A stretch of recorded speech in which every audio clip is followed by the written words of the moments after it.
Hello, everyone. Uh,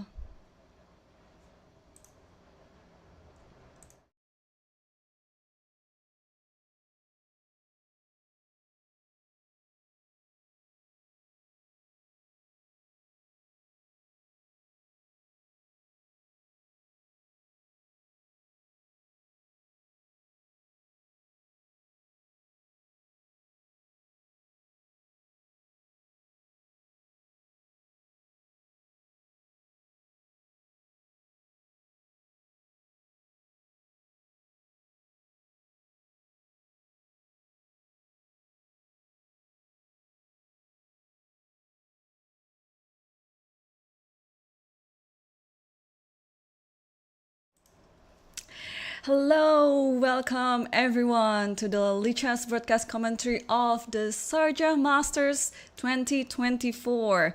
I'm your host, Irene Sukandar, and I'm so pleased to be back on the Lichess broadcast commentary again after more or less a month apart from all of you guys from the candidates commentary in Toronto, Canada.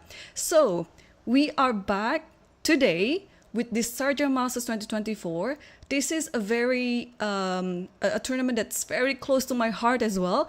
Unfortunately, I cannot be there in physical, but here I am in spirit and in virtual, ready to commentate all the good games with you guys. And yeah, so we will have the live cams for the top 5 boards, but I will also show you some surprise there. I will also navigate the room camera where we can actually see the conditions or the situation of the playing hall and also the players. And yes, without further ado, let's discuss the players. So the top players by rating are in the following. We have Erigaisi Arjun, and as we know, Erigaisi is currently Indian #1, and I think he has already won the Sharjah Masters a couple of times before. I just lost count on how many open tournaments he has won. He's just like a beast. He's won every single thing, and now he is back on the Sharjah Masters 2024. And following on the top seat is the Iranian Grandmaster. We know Parham Maksudlu, a very interesting player, and we also have Yu Yang-yi from China as the third seat. And also, this is one of my favorite players, Temur Rajabov from Azerbaijan. It is very rare for Rajabov to be taken part in an open tournament, but he is here now in Sharjah Masters. This is a very nice appearance by him because, yeah, can you actually remember when was the last time he showed up in an open tournament? I'm not really sure actually. So okay, and the fifth seed we have Amin Tabatabai and Alexis Sarana, who is currently at, I believe is Serbian #1, and we also have Vladislav Artemiev and Andrei Shipenko. So yeah, this last 3 players are also not new names in chess, and yeah, I'm just looking forward to see how the top seededs are going to appear here. So, and we also have some others players. We have Hans Niemann, of course. I think this is also going to be one of the most awaited player in the tournament. And Sham Shanklan, also the fellow American. And yeah, Sam. It's also a very interesting player because he's been known for his performances just within the United States. I think he is also making a very rare appearance outside of the US. Probably, I still remember his game against Anishkiri and Vaikanze, but it's quite some time ago. I think it was like 5 years ago or something. And we also have Ivanchuk, the legend, of course, and hopefully he's gonna be up in the top 5 boards, so that we can actually see him in the live cam and then also commentate his game. We have Timur Kuibakarov. Timur is the only player from Australia that take part in this tournament again. Oh, by the way, in 2019, when I was playing in the Sharjah Masters 2019, I also played against Timur Kuibakarov, and the game ended with a draw. But originally, I believe Timur Kuibakarov is from Uzbekistan. And we also have the World Blitz and Rapid Champion for women. It's Bibisara Asobayeva. I believe she's still very, very young, just barely 20 maybe. And she's been always leading the top girls juniors, I don't know for how many years. I mean, she's a real prodigy from Kazakhstan, and she is really in the right track to get her GM norms. And we also have Harika Dronafali here. So we have two ladies in this section as well. I have to also check about the other ladies, but yeah, originally Ju Wenjun was supposed to play, but due to some personal reason, she only appeared in the Dubai Police before, but not in Sharjah. I was actually waiting for her, but unfortunately, yes, we're not gonna see her in this tournament. And we have Sindarov Javokir, and Sindarov is, as we know, he is one of the boys who won the Olympiad in Chennai, India. So there are actually a few or a handful of Uzbekistan prodigies here in the Sharjah Masters. This is just very, very strong. I cannot, I have like the live game for the 5 boards, but I wish I can have the live games for every single board, because I believe there will be so many interesting games as well, apart from the top 5 boards. And the last but not least, we have Golimi Ormi Mahdi for you who might be asking like, who is this player? Because this might be a bit lesser known than the rest of the interesting players that I was announcing before. Golami is the winner of the Lichess wildcard. So he has played a series of qualifications, and he won it. He won it in the end. So what he got from this wildcard is he will be, he's gotten a full accommodation, board and lodging, and also the ticket to go to the Sharjah Masters, and some small allowance of 400 US dollars, if I'm not mistaken. So it's a it's a very good deal for me, I guess, in my opinion, because, well, you got everything covered. You have like small money as well as allowance, and yeah. So let's get on to the games. Actually, I believe the games have been started. So let's take a look some of the games. So let's see the first board.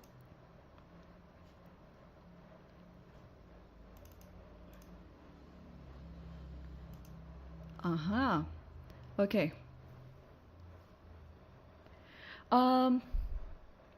Yeah, so we have the first move e4, and then c5, knight f3, d6, d4 takes, and okay, this is Safarali against Arigaisi, the top 2 players from respective countries, Azerbaijan and India. And what do we have here? We have knight off and bishop e2. So as we know in the Sicilian, in this knight off Sicilian, there are so many moves on the 6th move. Yeah, we can play bishop e2. We can play. So I will just put it in a row. So this is what Arigaisi played in the game, bishop e2. This is a very normal classical line in the Sicilian knight off. And I think this has been like one of the main lines in the past as well, maybe in the 90s. And we also have so many continuation here. We can play bishop e3, pretty much like how many? 1, 2, 3. We have f4 as well, so that's 4. There's also like a line of h3 following by g4, so that's 5. And we also have g3. This is also a very well-known theory. And we also have like a4, bishop c4, of course. This is Sozin. And then f3, not to mention about f3, and all this transposition to the English attack, or Schwenningen, the English attack with the long castle and so on. What else? Oh, sometimes people go knight b3 just because, that's the safest square for the knight, and then it can transpose to some other variations as well. And I really believe this, that if I'm not mistaken, there was like a game between Sindarov, who is also playing in this tournament, and then he played this 6 move bishop d3. and he won in a very solid manner. So this is also a very feasible option for white if white wants to, you know, try to get your opponent off of the preparation. So how many do we have here? 1, 2, 3, 4. 1, 2, 3, 4, 5, 6, 7, 8, 9, 10, 11. So far 11. Maybe, oh, queen d3. Right? I think queen d3 was, I think Magnus played it or something, like in some rapid or blitz tournament, if I'm not mistaken. I mean, there's so many here. So let's get on to the game. And we have bishop e2, a very solid and classical approach by Arigaisi. And then e5. This is also, I think, the most straightforward approach by black. Of course, black has plenty of choice here. If you want to stick with the Najdorf, of course, you want to play e6 or e5, yeah? And if you want to switch it to Dragendorf, this is like the combination between Sicilian Dragon and Najdorf. You can play g6 in this position. And if you want to, pretty much I think that's it, yeah? Knight c6 is a bit too, oh, knight c6, and somehow you can transpose it to some Ritter-Rauser variation as well. Okay, so e5, this is, I think this is going to be interesting. In a way, I'd like to also update myself as white, because sometimes I play this opening as white with bishop e2 and knight b3. Of course, there's no point on putting it back on f3, but actually I just remember that this is also another option. These days anything is possible as long as you run it by the engine and then see what is you know, the most feasible strategy that you can get out of this opening. And yeah, sometimes players just use that idea to throw off the preparation of your opponent. So here bishop e7, bishop e3, bishop e6, knight d5. I remember I've played this many times, about like 10 years ago or something, because it was quite popular back then. I stopped playing it because it feels a bit, how to say, loose maybe in the king side, because I'd like to attack on the king side, but this type of variation, white is playing on the queen side. So let's see how this game unfolds, because yes, takes, and here usually you go bishop f5. Savarli is still thinking though, like usually, okay, bishop f5 is kind of like automatic, and then after bishop f5, okay, there are a few options here, but the normal strategy would have been, if I'm not mistaken, like queen d2 followed by let's say you go here, then I'll go here.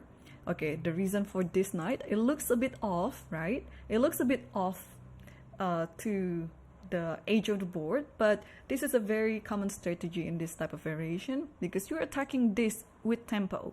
So obviously you can if you want, but b6 would be quite loose, because then it gives the knight a very good outpost on c6 like this. So normally in this position,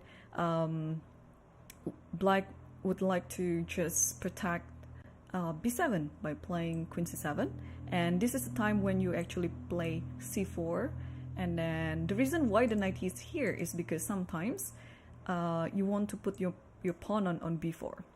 Okay, it's a question right now actually in this position, whether to castle first or to do something else first. But the idea of knight goes to a5 is to allow your b2 pawn to be pushed to b4. And this is why I told you earlier that in this type of position, white will have to play on the queen side instead of on the king side. So this is a matter of taste, of course. This is one of the strategies. Yeah, we'll see, because I thought this line has gone out of style, but Arigaisi played it surprisingly, because usually all these young players, usually in the Najdorf, they chose a very aggressive line. Like, let's say on the 6th move you play, instead of bishop e2, you play bishop g5, or f3 with the English attack formation. Bishop e2 is a bit, I mean, I like this approach, bishop e2, and then this has been like the main line of Karpov for so many years when he was also the world champion. So this is of course like a very good line. And yeah, so the game has gone like this. Oh, actually, they went according to my prediction. So we stop at here, and then I was saying that bishop f5 is kind of like an automatic move, and yeah, Savarli played it, followed by queen d2, and followed by knight d7. Here is the moment for Arjun to think about knight a5, because sometimes if you start with c4, you give some option for your opponent to play b6 and then stopping knight f5, so you don't get the one that you wanted unless Ergarisi comes up with some new idea. So this is actually very exciting for me, because all I know is just this idea of knight a5. But if somehow he comes up with another idea, and this is actually the part of learning as well, that I can just copy it to my repertoire, and then sometimes I will just use it in my own game. So yeah, this is learning by doing, right? Okay, this is interesting. And all right, so let's move on to, oh, I forgot we have the live cams, and looks like nobody is sitting on the chair. Okay, this is white to move. So probably Arjun got up, and then okay, now he's back. Arjun got up, and then Savarli was a bit bored at the board. So he got up as well, and then we just walk around. So yeah, I was saying earlier that this Sharjah Masters is very close to my heart, because in 2014 I also played in the very same hall. It was of the Asian individual tournament, where I won my second title of Asian title, and those qualified me to the Women's World Cup. So, and also in 2019 or 20, I believe it was 2019, or maybe it was later. I also played there. I brought my sister there, and my sister is also playing in this tournament, but in the other section, in the challenger section. So yeah, and it is, I believe this is like the biggest chess club in the world, because it is so big. If you go to the compound of the Sharjah Chess Club, it is so big. It is so, how I don't know how to describe it. Like, there's so many good collections of trophies and chess sets. It just makes you feel like you're entering a museum, really.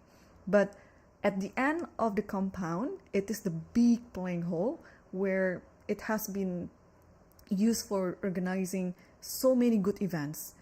I believe there was some important event as well. I was, because they have also like the wall of history, like what events that they were organizing, and they were like, I don't know, interzonal or something back in the day. I might be mistaken, but from my memory, I remember it was a very important tournament where everyone was playing there. It was just amazing.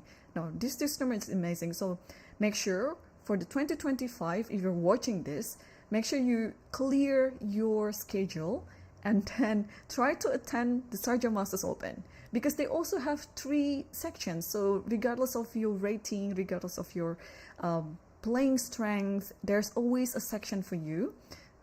This is what is great about it. And then especially, you can also meet all these top grandmasters and be inspired from them. So this is the best thing about Sharjah Masters Open, that you can also play in a very, very comfortable situation, condition. The playing hall is so nice, but also at the same time, you are in the same tournament as all the top elite players in the world. This is a different kind of experience, I would say. Come back to the game, and Arjun played according to what I predicted. So knight f5 is on the board. And again, as other Lichess commentary, I'm not using the engine here. We will use the engine, or we'll use actually not the engine, but the eval bar first, to kind of try to validate our analysis, because sometimes the games got very complicated, and yeah, that's where we can step in with the engine. But otherwise, let's enjoy the game, and then let's try to strengthen our brain as well. Just use our brain to calculate, to understand all of these nuances. And yeah, so welcome everyone who just joined with us on Lichess Twitch and YouTube. I hope you've been enjoying it so far. And yeah, I think now we see that L-Touch Savarli is not on the board. It might take a while for us to see the next move after knight f5, but I would assume it's going to be queen c7, and then yeah, we'll see what's going to happen next. All right, let's take a look on the next board between Fakidov Shamshidin versus Maksudlu Parham. And let's see it from the start. So what do we have here? E4, c6, d4, d5, e5, bishop f5, h4. This is the up and coming Caro-Kann line.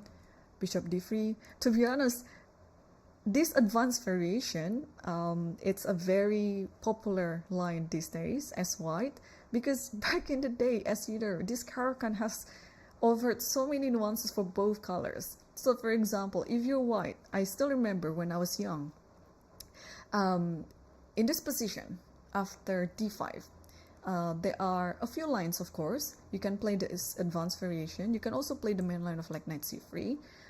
You can also play this type of exchange Caro-Kann, and then here you have also other branches. You can play the pan of attack, or you can also play the calm exchange variation with the bishop d3 idea and c3 instead of c4 in the future, which sometimes transpose from the London system position. And also there's this funny line that after here you can play f3, and this I remember was being recommended by many top grandmasters as a, you know, if you want to attack in this type of Caro-Kann, f3 is the variation to go. But yeah, so far I've played a few of them, but not f3. And then when I was young, I still remember that if you play e5, it looks like you're just closing up the position, and you cannot really hope for some fireworks here, because it's just, as you can see it, yeah, it's just like a closed center. But these days with so many players playing it, the top level grandmasters playing it, and then we have so many online courses as well, and then it's been proven. For example, Pragnananda played it a lot as black. Yeah, it's been proven to be like a very well, not a passive or quiet opening anymore, but you can actually play it if you want to play for a win, because sometimes this can be transposed into a very aggressive and attacking position. So this is what happened after e5, bishop f5. This is a very common sense. Even if I don't play Caro-Kann, I can actually explain why you play bishop f5. You want to play e6 in the end, but you don't want to close up your bishop on c8. So you gotta get it out first before you develop your bishop on f8 by playing e6. And here h4, h5. Yeah, so not to be trapped. This is actually a very common trap if you're playing bullet or something like that, right? h4. Okay, I mentioned that the reason of bishop f5 was because you want to play e6 and develop this bishop. But if you play e6 now, this is a trap, because there's g4. Okay, if you play bishop g6, for example, there's h5, and whenever you come to e4, there is f3. So that is why in this position after h4, you gotta save your bishop first and play h5, and after that bishop d3. So yeah, this bishop d3 is a very common response in this type of Caro-Kann, that you want to eliminate this bishop, but also it's better to weaken your opponent's king side first, because now you can imagine how good is the knight going to g5. This is a very good outpost, and thus it will hinder black from playing the short castle and maybe and maybe at some point later black would just castle in the long side. So let's come back to the game. So after h4, h5, bishop d3, takes, and queen a5, knight d2, e6, knight f3, queen a6. So when everything is close like this, queen a6, this type of moves we can see it from many openings as well, and it's just like to, how to say, like white would like to attack. As you can see it here, the queen is ready, right? Like what I mentioned earlier, the queen is ready, just in case. Okay, I'll put the queen back to a5 first. So the queen is ready to somehow attack on h7. Yeah, the knight is ready to jump to g5, and if necessary, you have this type of pawn going to g4 followed by h5, h6, and so on. And at the same time, if black resorted to the long castle, the knight on g5 will also pose a very good attack on f7. So this is actually a very nice approach by Parham here, by playing queen a6, trying to neutralize the attack. And then if you take on a6 like this, then I don't think white is any better in this position. This is pretty much just equal, because where will you attack? That's the question, right? I mean, white is not bad, of course. Well, no. I mean, white is far from being worse here. But also, I'm just trying to find, if you're playing white and then if you have like a slightly better position since the start, you might want to try to use it, right? But if this position happens, then how do you use this type of advantage that you had before? So that's why it's very easy to understand why Fokidov didn't want to trade the queens, and instead he played c4. Yes, so that is a good thing about Caro-Kann, having both pawns like this triangle pawn. We could also see this formation in Slav. Where else can we see it? Maybe not really French, because usually French defense, you have the pawn on c5, or Cambridge Springs, if you are a d4 player, this also can be transposed to that. But the difference is with Cambridge Springs, you have the bishop on c8, but now the bishop is already gone, so it is a better situation for black to have that bishop out of the board. So what do we have here? After c4, bishop b4. Yeah, so that c4 pawn cannot be pushed or captured d5 because the queen on d3 is hanging. And yeah, bishop b4 followed by castle, knight e7, b3, try to strengthen the pawn formation in the center, while at the same time you might think about putting the bishop on b2 maybe. And in this position, black is still thinking. So again, short castle here I don't think is the option, but if you are on to some concrete variation, this might be. Actually, on this position, let me check my Lichess Master database if we have some games on this position, and yeah, we do. And usually black will play, oh, this is a very staggering significance of the move, c5. Think about it, c5. If you play c5 here, you are trying to get this knight maybe out to c6. This surely is a better square than d7 for the knight, and maybe this is a very good preparation for the king to just castle alongside. Yeah, I have some soft spot for castling because I'd like my king to be safe. So this will always be my consideration to castle. So I will just choose which side of the board is a safer side for my king. So definitely not the short side, I would say, but the long side will also be quite, it will be quite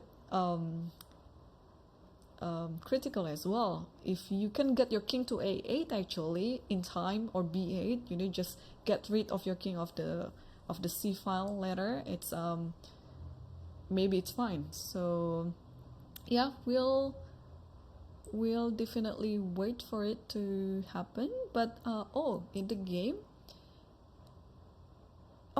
it happened. b3, c5, bishop b2, and c takes d4. So this is what happened in the game. And how do you take it? How do you take this pawn on d4? Definitely not with your queen, right? Because if you take it with your queen, it will just give knight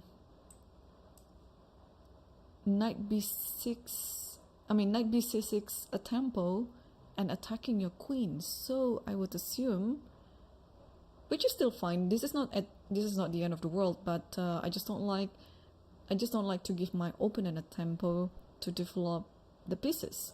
So what I might do is to take it with something else, with the bishop knight b6 again, maybe with the knight, and then put the other knight on f3 as well. I think this is a very nice option, right? Yeah, I think I will go with this option. But we still have the position up to c takes d4, and now Fokidov is still thinking on how to take on d4 back.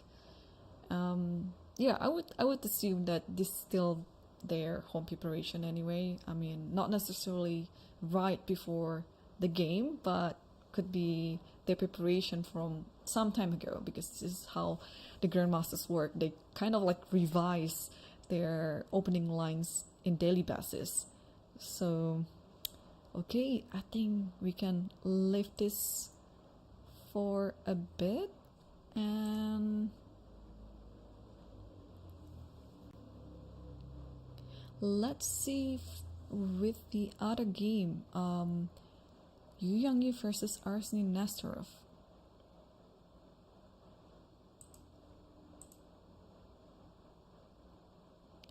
Okay, we have some crossbar structure here, and ooh, look at that. And what I like about the Sharjah Masters tournament is everything dressed up so nicely. So yeah, like look at all the players. They kind of like trying to respect the organizer as well. And look at just the dress codes. Like they suit up nicely, and then they look very professional. And let's see it from the start, and then we can think on the ninth move, while also I think black is still thinking after the ninth move. Alright, so d4, d5, c4, e6, knight c3, knight f6, takes. This is the old Queen's Gambit exchange, and it's still being played a lot these days too. So this is still like a very, very evergreen variation opening for both colors, black and white. And bishop g5, c6, and e3, bishop e7. Yeah, this is still very much the normal approach of the Queen's Gambit exchange with this crossbar structure. So h3 is on the board, and this position is I think it's being played for a million times. But what I like about Yu Yangyi's last move h3 is it gives the flexibility of castling either to the short side or the long side. But this also, I think, in hindsight, you just want to stop bishop g4 anyway. Bishop g4 might be posing as a uncomfortable nuance for white. So yeah, white kind of just stop it, and that's yeah. So they're still thinking, and let me.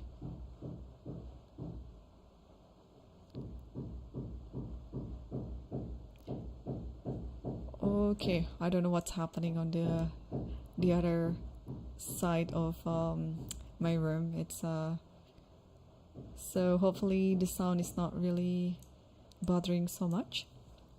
But yeah, and yeah, the players are still thinking, if those of you wondering about the time control, we don't have the second time control as we normally would.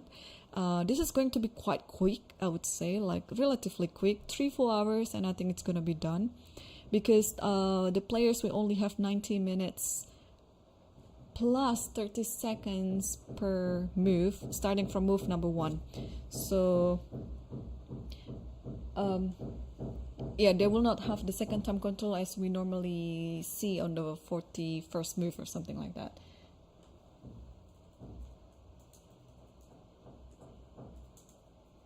Okay, just 1 second.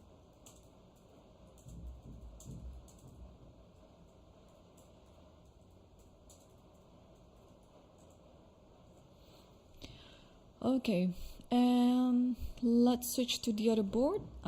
We have one of my favorite players who is participating as well in this tournament is Rajabov, and he's taking on Seturaman in this first round of the Sharjah Masters. So Seturaman is white and Rajabov is black, and let's see. So e4, e5, knight f3, knight c6, knight c3, knight f6, bishop b5, and this is the normal 4 knights variation. It's been played a lot too by so many good grandmasters, and yeah, bishop b5 is of course the alternative if you know this d4 variation, which I don't think gives anything to white's advantage, because most of the games in this variation, you name it, like with bishop b4 variation as well, I think like 90% of the game ended with a draw. So Seturaman probably is hoping for something more, and bishop b5 is a very good approach in offering that type of position on the board. And bishop b5, bishop b4, kind of like symmetrical, castle, and after d3, bishop takes c3. Okay, so here's the deal here. d3 was played and bishop takes c3, because if you want to play copycat again, this is not gonna work. The reason why you play d3 in this variation, that after d6, if you want to play knight here, and the knight will go to g3, and then you can slowly build up c3 and d4, and at some point it is impossible for black to keep doing the copycat, because, well, after c3 you can play c6, but then in the end it's just going to be better for white. So it's a very common idea here that after d3 you just take the knight, so because you don't want to deal with knight e2, knight g3, and we somehow like transpose to some sort of an Italian position when you're attacking on f5 with the knight, and you're also pushing the d4, and whoever pushes the d pawn to the 4th or the 5th rank, I think he stands better. So therefore, after d3, bishop takes c3, and then after takes this, d6, and okay, now after d6, of course you want to play knight e7 if your opponent allows you to, followed by knight g6. But in this position, Seturaman played bishop g5, because if you play knight e7 in this position, you can, the knight on f6 will just simply be captured. So that's not really an ideal position for black, and instead queen e7 is a very thematic move as well. What is the idea behind it? Because you still move your queen on the same diagonal as the pin. The idea is you want to reroute this knight not to e7 but to d8 and to e6, and yeah, just to have like a better center like that, because in order to make this pin really working well, you need a second piece to attack on f6.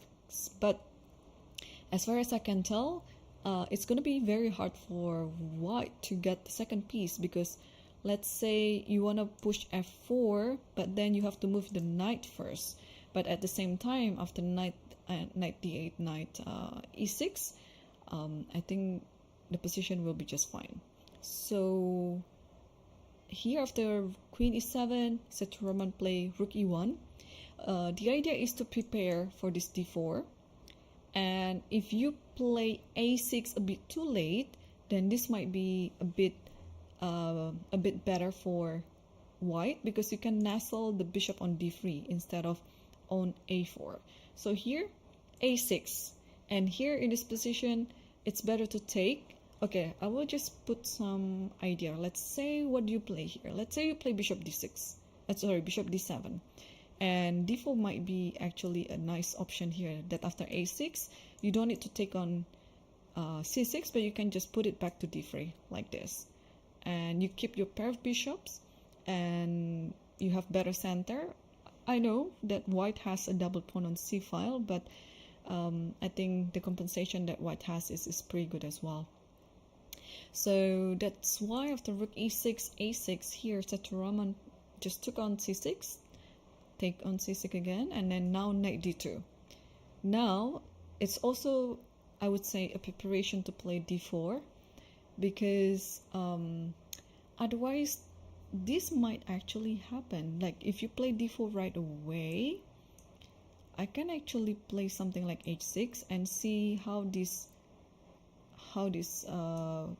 bishop go. Like if you go here, I might actually tempted to play g5, something like this. I don't know whether this might work well, but this actually an option. Like here, let's say I take, no, I don't like taking it, maybe just knight d7 and then play f6, and somehow this bishop is kind of like cage, you know, cannot go anywhere. If you want to try to break it like this, at the very least I have f6, but I can also think of g4, something like that. So takes, and knight d2 is on the board. I'm wondering where Roman will go if black will play h6 there. And while we think about that, let me fix something on here. Yeah, so tell me, who is your favorite player in the field here? Because this tournament is very star-studded. You know, there's so many good players, prodigies, experienced players, legends, and just so many champions. Like, I mean, I'm just looking at some of the top 10 lists here, and then I can actually talk for hours about each of them. So yeah, it's amazing. It's amazing. I just wish that I was there.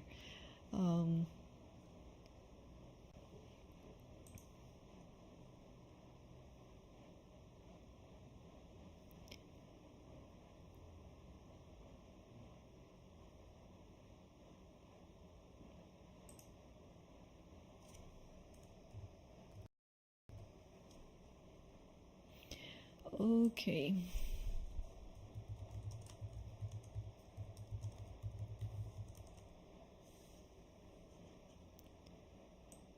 All right, let me.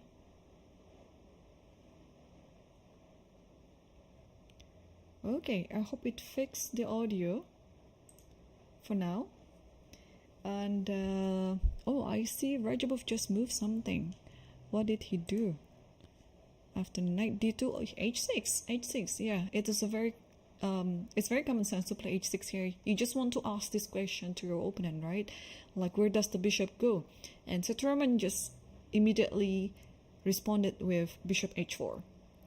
And now are we going to see, now I understand. Now the difference is, because I was a bit afraid with this bishop getting caged on g3. Let's say black played g5, and then you have to play bishop g3, yeah? But this move of knight d2 is a very, very clever move, because now you have this option of playing f3, and then you can get your bishop back alive via f2 square. And this g5 and h6 pawn, this might pose as permanent weakness. So yeah, so I don't think this is going to happen, but how else are we going to unpin ourselves? Or maybe a very traditional approach, just like queen e6. This is already like unpinning itself, while also keeping an eye on f6 knight.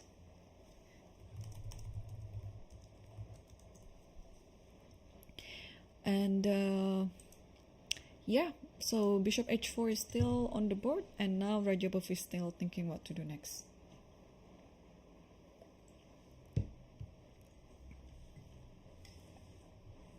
Yeah, exactly. I believe it is very, very hot in UAE right now in May. So even many tournaments was being played in April or close to end of the year, because the climate will not be very excruciatingly hot. But yes, if you see the players in the playing hall right now, they're very well dressed, they suit up. It's because the organizers keep their best effort to make everything as comfortable as possible for the players to play.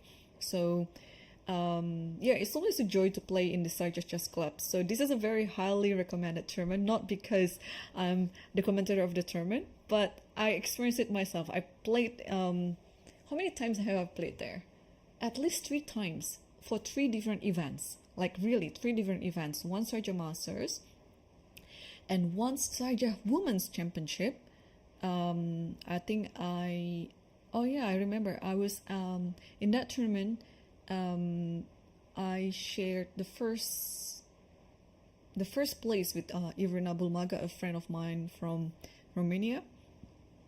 And then yeah, the first time I was in the Sharjah Chess Club was in 2014 for this Asian Individual Championship.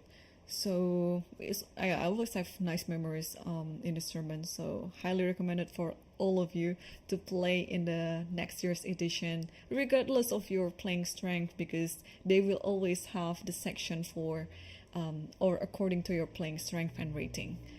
Okay, wow, we've covered pretty much okay, most of the boards, but we also have another one.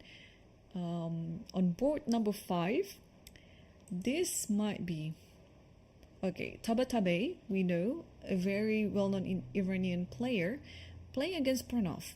If you're actually following the chess news, you would have known that Pranav has just won the Dubai Police literally 2 days before this tournament. So they have like back-to-back tournament right now in UAE, and Sharjah Masters is of course one of the biggest of those tournaments. And yeah, and this guy is only 18 years old. And I remember in Dubai Police, all the Indians share the podium. So 1, 2, 3, the first, second, and winner, the first, second, and third winners, they're all the Indian boys. It's amazing to see like how chess is really, really growing in India. And as we know as well, just last month we have the youngest challenger in the history, Gukash. The Maraju will take on Ting Liren in the upcoming World Championship match. I believe it's gonna happen end of this year, around November. Nothing is scheduled yet or confirmed about the venue and about the dates, but yeah, roughly it's gonna be about November this year. But okay, let's see this game. So Tabatabai is white and Pranav is black. We can get the camera angle sorted very soon with the stuff there, but meanwhile let's enjoy the game. So we have e4, e5, knight f3, knight c6, bishop c4, knight f6. So I am dying to see knight g5 on the board, but as much as I want it, it never happened. In the candidates as well, during the commentary, this type of position resurfaced a few times, but none of the games end up with knight g5, because this is going to be quite interesting, to be honest, and very exciting to watch and to commentate, because it's going to be a pawn sacrifice. So I'm just going to show some of the lines here, like after here bishop b5 takes. Okay, here I remember in the some of the online courses, shout out to Jan Gustafsson, I think he recommended queen f3 in this position, and then you kind of like taking on a8 and something like that. But also there are a few moves here for white. You can play bishop d3, you can also play bishop e2. So, and every single move has different responses too, so this might be a little bit too overwhelming, especially if you're playing if you're knowing the pairing just a few hours before the first game. This could be, you know, too much of preparation. So that's why, and also d3 in this position offers, you know, more stability of the characteristic of the game, because it offers like so many nuances as well. I mean, I know that this is like the quiet game, the Italian, as it transposes to this variation bishop c5, but as we know as well, this is a very, very evergreen openings that you can totally play for both colors. And then you can just see there are so many courses on this line, many top grandmasters recommending a few different lines, and they're equally good.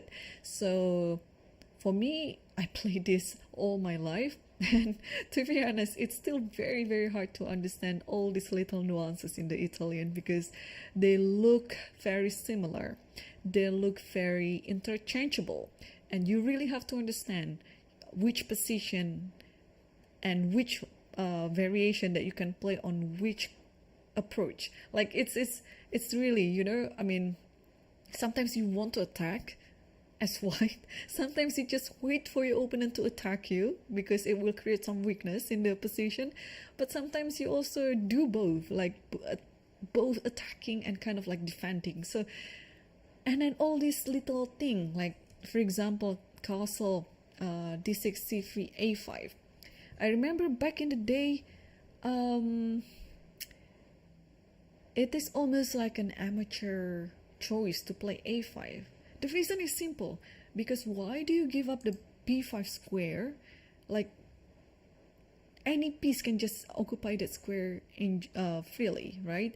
And also it might pose to some weakness in the future. I mean, it's a different story if white plays a4, because now white already has c3 that taking care of both b4 and d4. But these days you can pretty much play anything. a5 is a very, very acceptable move these days, that, you know, that amateur or expert, they both play it, because you can always back up your analysis, or you can always back up your move with some computer analysis or engine. So a5 is on the board, and here castle, a5, and then here rook e1. Yeah, you just want to get ready to push d4 as soon as you can. And but after castle, if you play d4 now, it's a little bit too loose, because here white has a few homeworks. The homeworks are, first, sometimes you have to think about this bishop g4, because sometimes it's a bit uncomfortable when your knight is pinned. But also this can be interchangeable to the knight, because sometimes when the rook is still on e1, this knight can just jump up to g4 and attack your f2. Okay, that's one. Secondly, all other pieces are not developed yet, and by pushing d4 right away might actually pose some problem in your center. It looks good in a quick glance, but then what happened after, let's say I take and then bishop here, and then you have to move your knight, you have to move your rook, or usually this is actually a pretty good approach as well. And maybe here I can actually play something like, oh, what happened if I just play something like this? Can I? I'm just thinking, or maybe this is a bit too soon. Oh, I want to play something like this, but I realized I missed something. The move is probably this.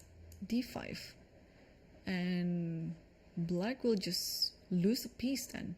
Okay, I should be a bit more careful about it, yeah, because okay, you can argue that, oh well, let's just take this, but then the queen can just move anywhere and then try to attack both at the same time as well. The knight on c3 is under attack, the knight on c6 is also under attack. So I'm just trying to punish this d4 because I don't think this is the right move in this position. Or maybe I can just not do anything. And this is actually the hardest thing in chess, not to do anything, because your natural response would be like, oh, I have to react, I have to do something about all sort of attacks, all sort of threats. But can I just move my bishop back like this? I know you have this, but then maybe, okay, now I can copy your idea, bishop g4. Yeah, and then yeah, this one is a bit too loose, and how do you protect this? Yeah, I know you're pinning this, but this is harmless for now, and this might be is something that you don't want to deal with. Okay, it's so sad if white should play a move like d5 in this position, because this is not the nature of the game, because the knight can just move back here and then put on d7, and then you can say goodbye with your activity with the bishop. So yeah, I think that's why d4 is a bit too premature in this position, and therefore white tries to prepare it by playing h3. This is solving one of the homeworks, and bishop a7. This is also another homework by black, because having the bishop on c5 is always prone to the attack on d4. So d4 will be a very, it's a very obvious idea by white anyway, and you kind of like prepare it as well by putting your bishop aside to a7, just in case d4 comes and your bishop is no longer under attack. And knight bd2, and then bishop e6, bishop b5, knight e7. So we see this strategy, this knight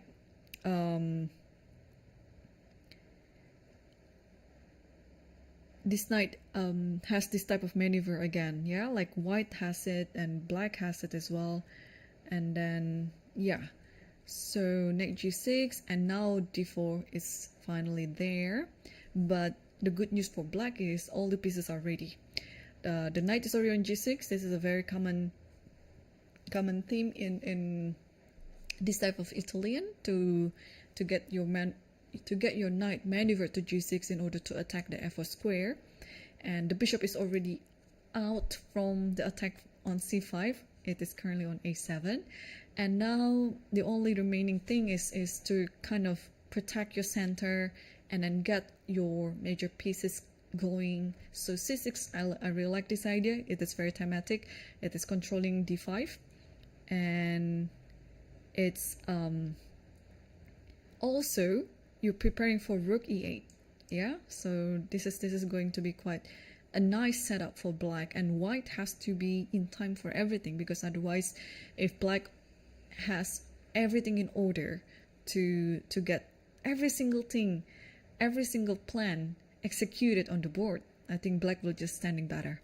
So here, bishop c2, h6, and knight f1, rook e8, and knight g3. So this is kind of like quite a symmetrical position on the king side. Okay, the difference is just on the bishop on e3, but yeah, so queen c7, bishop e3. Now we have a very symmetrical one, just the king side, yeah, from e to h,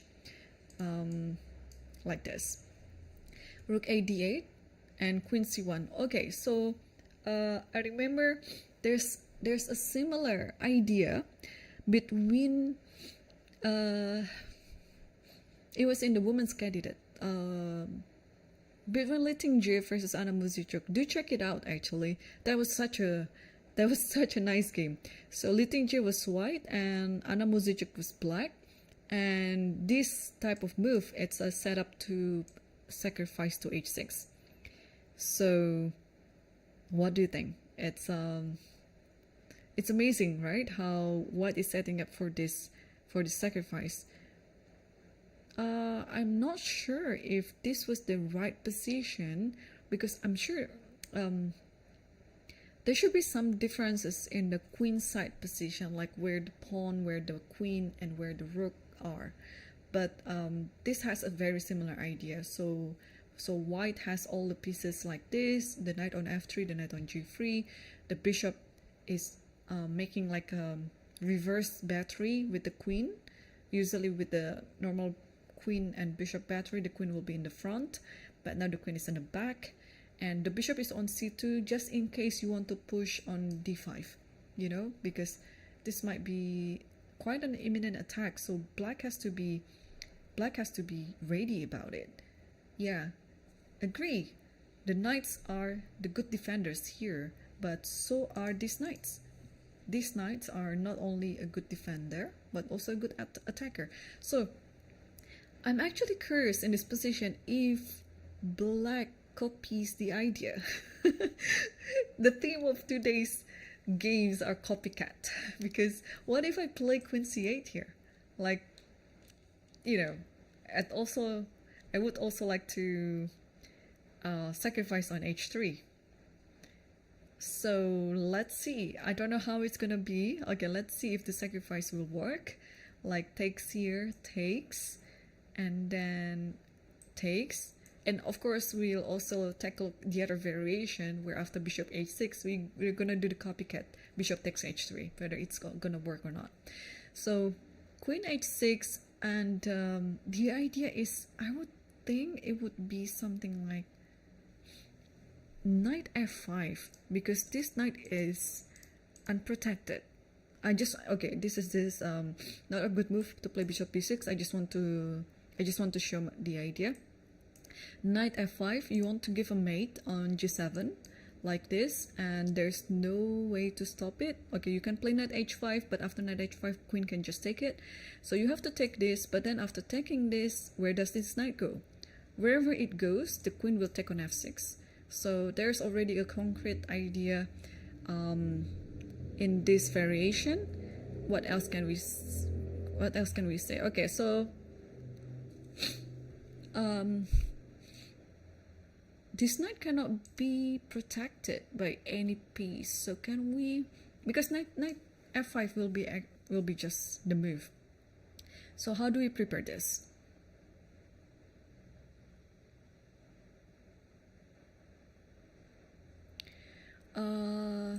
Let's say like this, but does it help anything? Because I can just go like this, takes, and if the knight moves, let's say the knight moves here, then I have to f6, yeah, and then see how this bishop turns out to be a very strong bishop.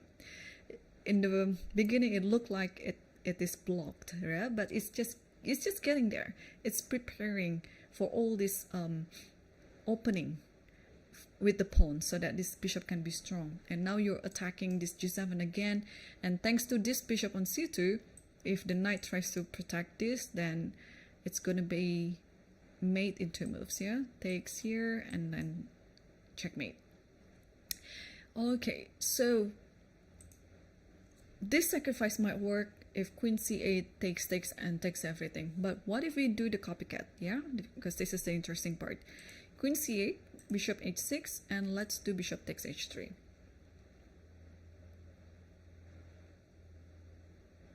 Does this work? I'm a bit confused now. Okay, I don't want to take h3 because it looks like it's just gonna be dangerous. Because okay, we can also reflect that idea with white on like, oh, this is white to move, sorry. Because if I take this, queen takes, and then it is attacking the bishop, and also at the same time this bishop is not on c7, so I'm just trying to find the difference. And this pawn will never be able to move because then the queen will be able to take on g3.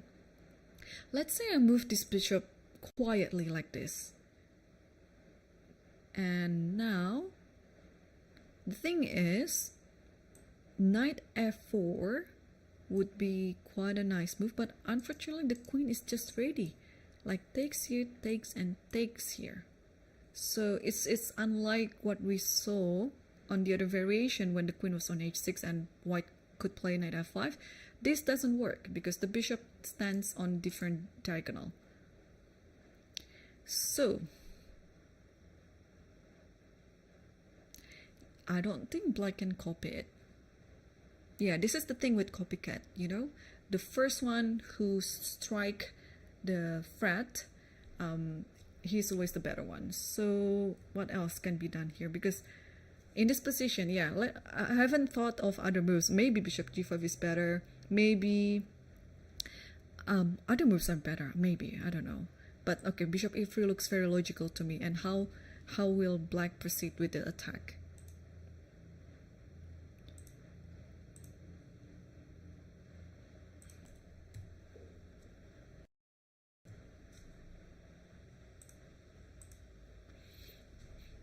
Yeah, this knight looks good. They look good, but are they good? That's two different questions. Looking good and really good, they're different. Okay, the knight if moves here, I can just take it. The knight if moves here, I cannot take it, but also it doesn't really attack anything. Let's put it that way. Like here. Okay, now for example, what do you want to do? You want to take, right? And if I take with the queen, okay, I think white has to be careful still. I mean, white is still not out of the woods because, yeah, the king is still under attack. My first idea is just to play bishop d3 followed by bishop f5, but am I in time? That's the question. I'm really worried that, no, I am in time. I am in time. Bishop d3. Because what I worried of is if knight takes e3, queen takes e3, and I will not have a defense against knight f4. But now, since I already moved my bishop to d3, this is just in time. Bishop f1, and we can say bye-bye to the checkmating idea on g2, because the queen has to go, and then we can enjoy the extra piece. Alright, so I think we solved one of the mysteries here.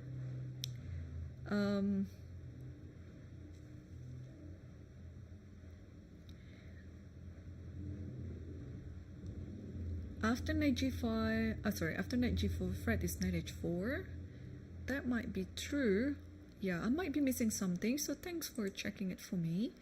Where was the... Here. Oh, but unfortunately, or fortunately for white, the king can escape to e2, yeah? So let's say after knight g4, knight h4, I can just simply take it. Because after you give a check, I can run. Run, forest, run. And if you check it again, okay, I can close it like this. But I mean, in the worst case scenario, since black doesn't have a light square bishop, which is very important in this position, because with the light square bishop, of course, black can attack the light squares, but now white can just, in the worst case scenario, white can just go to e2 and then be safe about it, because the king cannot be attacked anymore. And then with the reduced number of minor pieces as well, it's just going to be easier for white if white had to defend. So okay, so guys, I think copycatting in this position is not a good idea for black. So I will strongly believe that black has to do something with this attack on h6, which is why Pranav is still thinking right now, and then we can see the time difference. They have about 30 minutes difference, and it is a lot, considering that they don't have the second time control after move 40. So this is kind of like a quick, for me it's a quick tournament, because for the past few months because the last time I played again, it was in Uzbekistan. It was the women's championship tournament celebrating the Women's Day. It was with the second time control. What was it?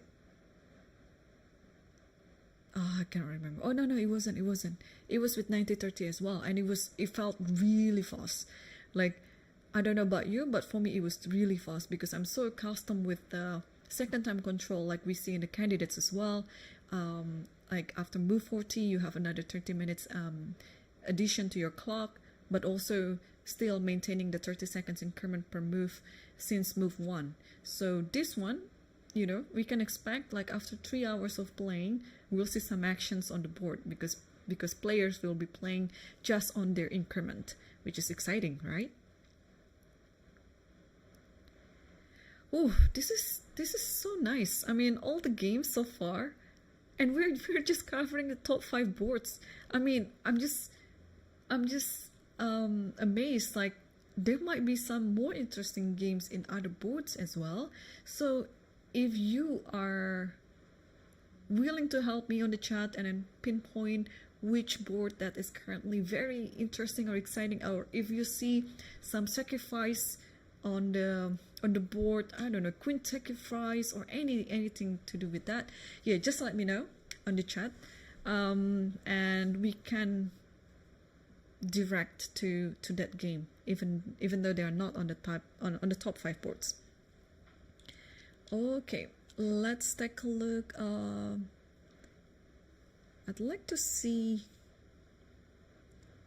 Okay, the 6th board, it's between Danesh Varbardia versus Sarana Alexei, and we don't really have the live cam for that. But we do have the camera for the room. So as you can see, the top 5 boards there, they are playing on the carpet, and yeah, they kind of like, well, literally not on the stage, but they are on the center of the hall, and then followed by it's like the U shape or the O shape of all the other boards in the master section. I don't know if the second section is also played in the same hall, but it is possible as well because it is such a big hall. Yeah,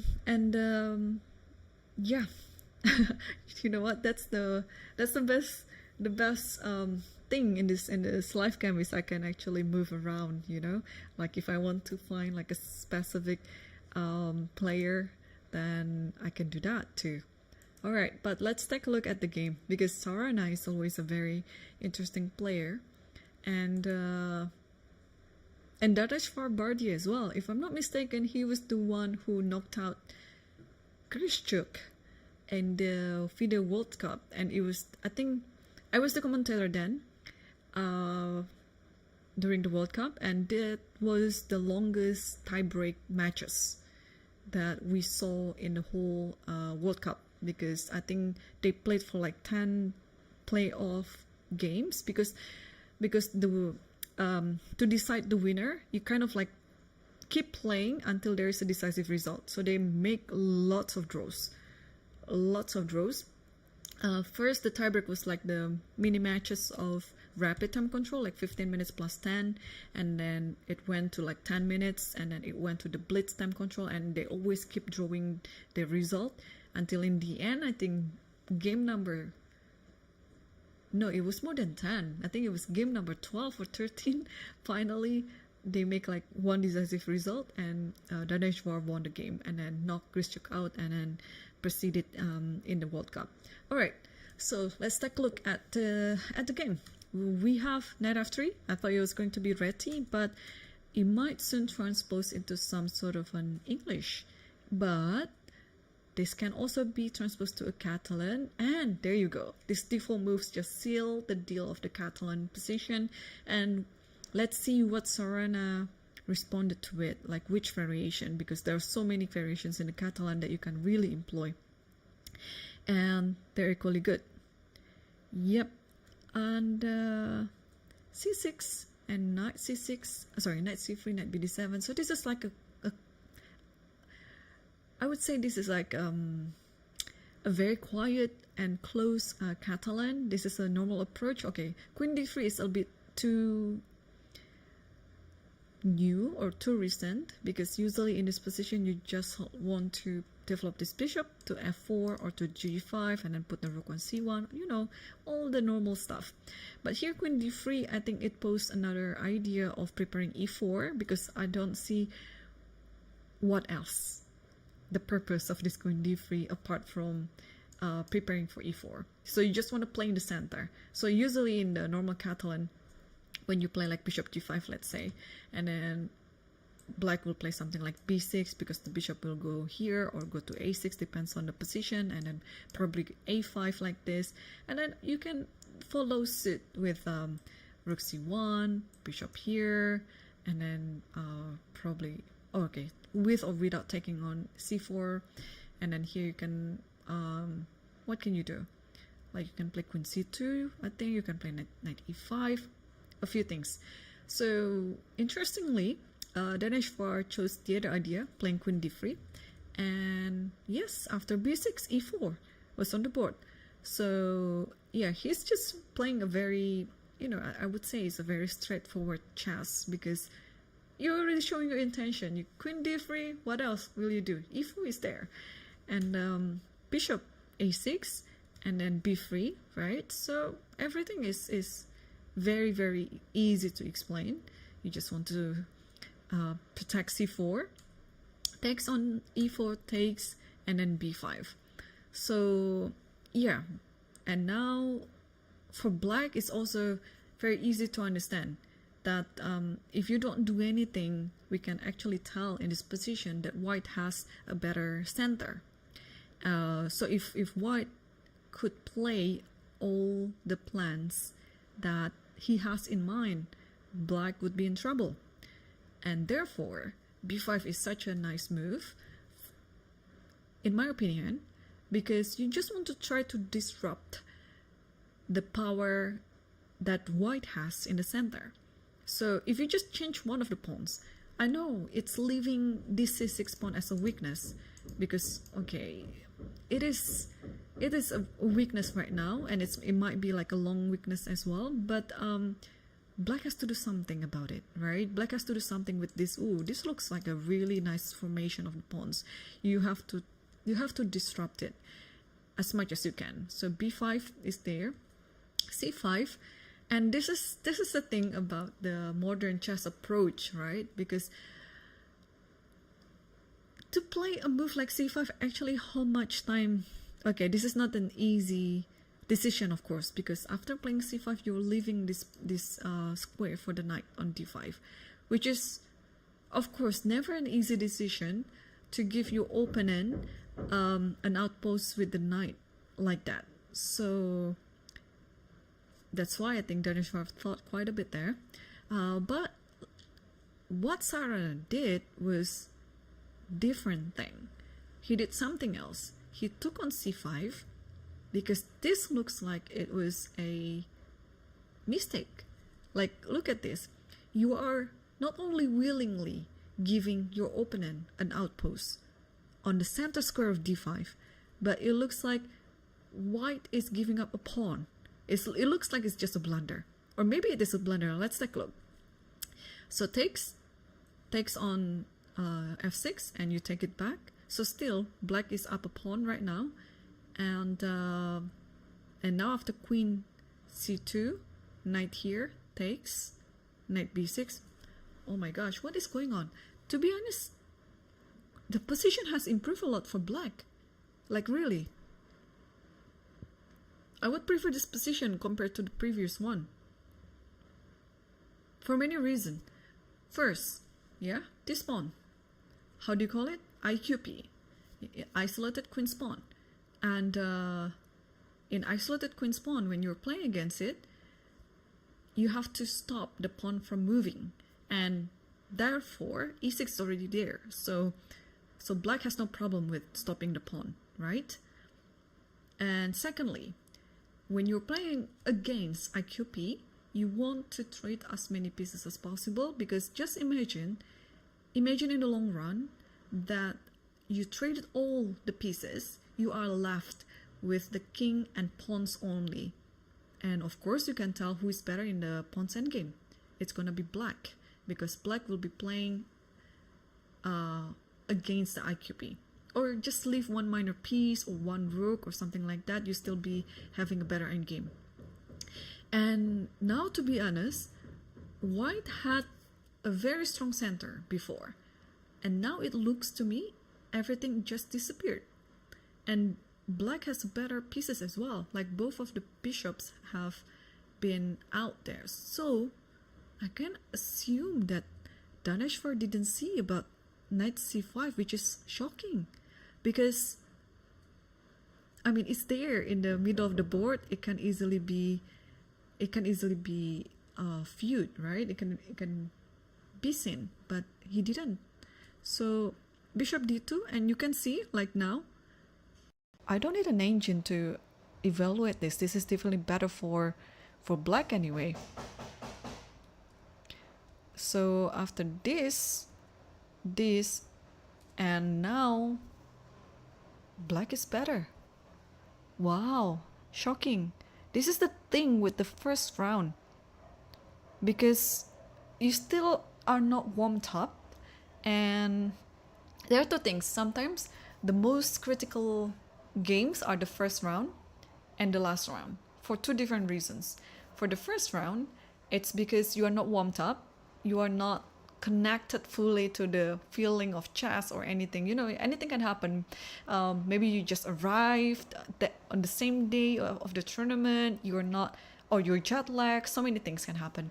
And on the last day, you can make such a blunder because you already are tired, yeah, after grueling with lots of chess for the past, let's say, more than a week, and with so many intense battles and preparation, you get tired. So let's come back here again. So this might be actually a blunder, like a complete hindsight. I don't know how else you're going to explain this, right? Yeah, because there are two approaches here that black could do. You want to replay this like positionally, but you could also replay this with tactically. So black is actually spoiled with choices, and I just like how straightforward black played in this position. You just simply take, okay, knight c5, and then what are you gonna do? Takes here, or if you take this doesn't help at all. Like I can just take this, and this is also something else. This looks like black is up a pawn, but okay, in the long run, this pawn will be lost. But again, as I mentioned earlier, the c6 pawn is a weakness, and you are going to be very happy to trade the c6 pawn, which is your weakness, with your opponent's best pawn.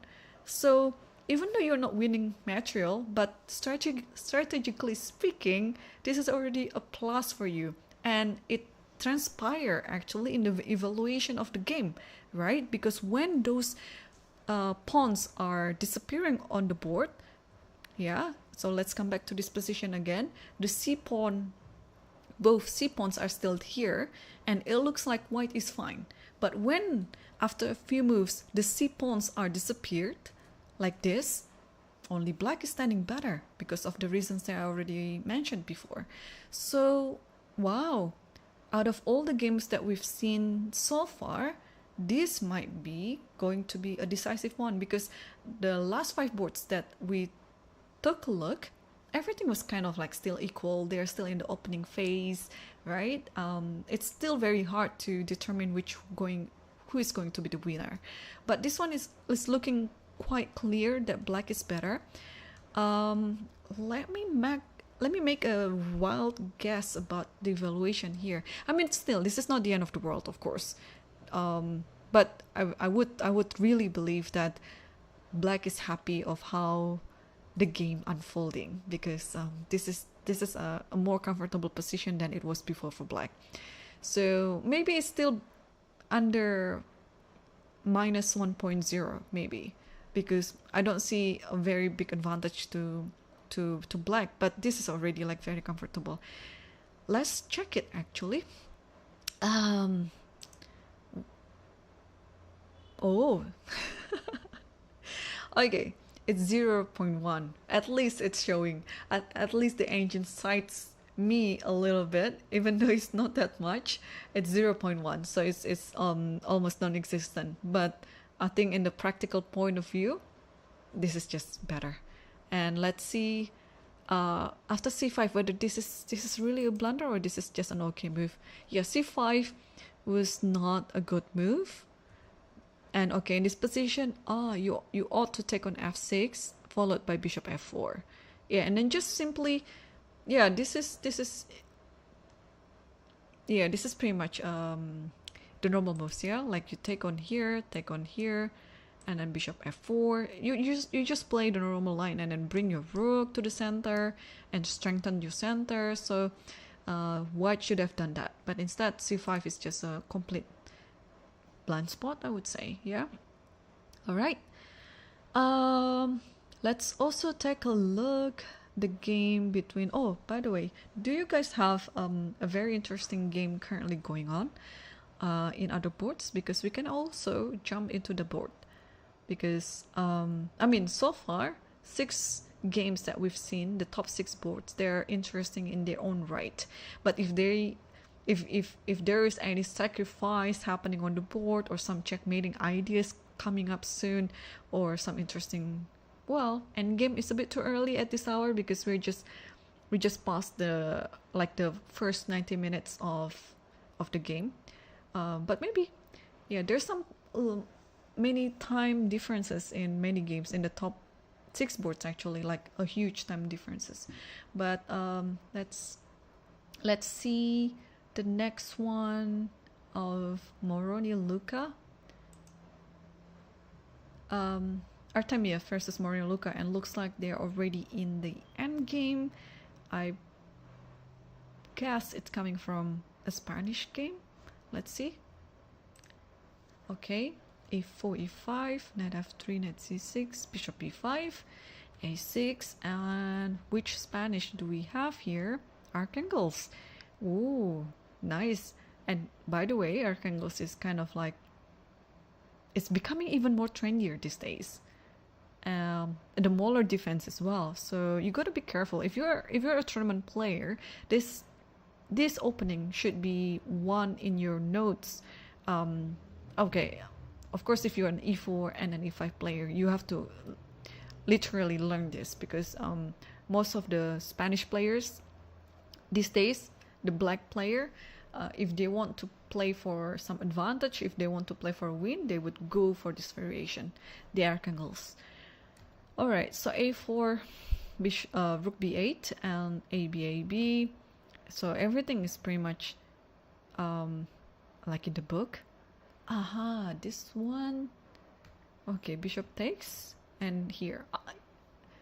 But this variation is better for white, I would say. Though the advantage is almost non-existent, but this is a better position for white, for sure. Because again, I like my center, I like my pair of bishops, so I take all the list there by having this position. Okay, knight c6, queen just move back to d3 castle, knight c3, just simply develop the minor pieces like that. Rook e8, e5, de, queen takes, and takes. Okay, so you have to take, right? You have to take on e5, even though it doesn't look appetizing, because otherwise if you don't take it, then there might be some huge attack on f7. Let's say you put your knight elsewhere. Where do we move it? Like, let's say you go here. At the very least, there's knight d5. I mean, this is just, or rook a7 is there too. Yeah, you can totally give this up for this one. So whether you want it or not, you ought to take it. And now bishop f4, of course. So white is currently sacrificing a pawn, but with a very good compensation. There are so many activities, even though we are seeing this position without the queens. This is still just the rooks and the minor pieces, but it looks like it's quite promising. Rook c5 and bishop e3. Okay, now the question is, after rook e5, I don't think white will repeat with bishop f4, because there is bishop d4 this time, and then you might just be worse on the spot. Because, okay, let's say, okay, I want to take on f6, right? So if you play rook f5, let's say,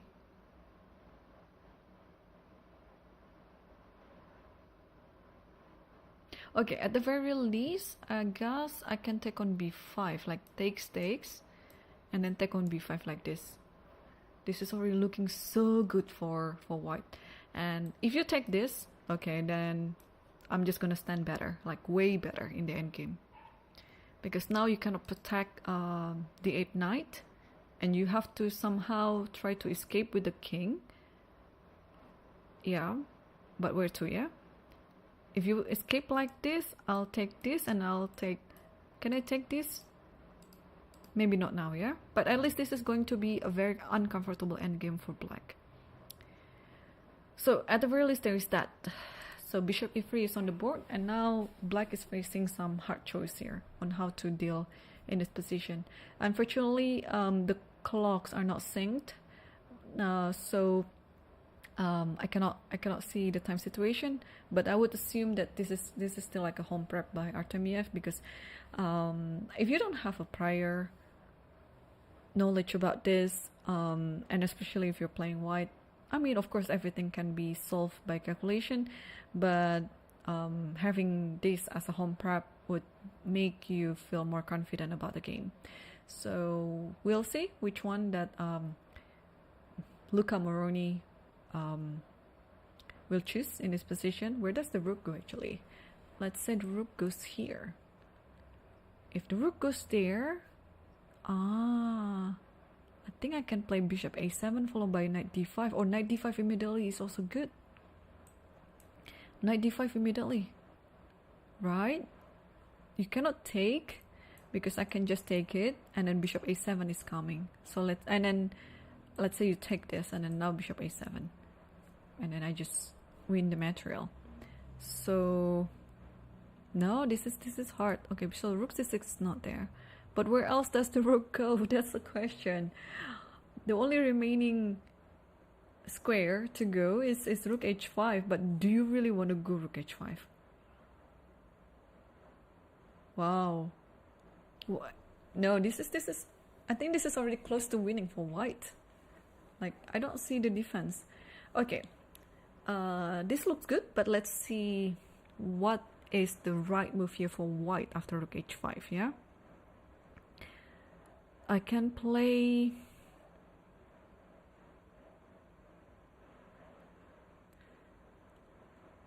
rook d8, knight c6 or knight e6. Don't really quite like this move. Or I can also attack on c7. Like, what's wrong with that? I'm a pawn grabber, so I just want to grab as many pawns as I can.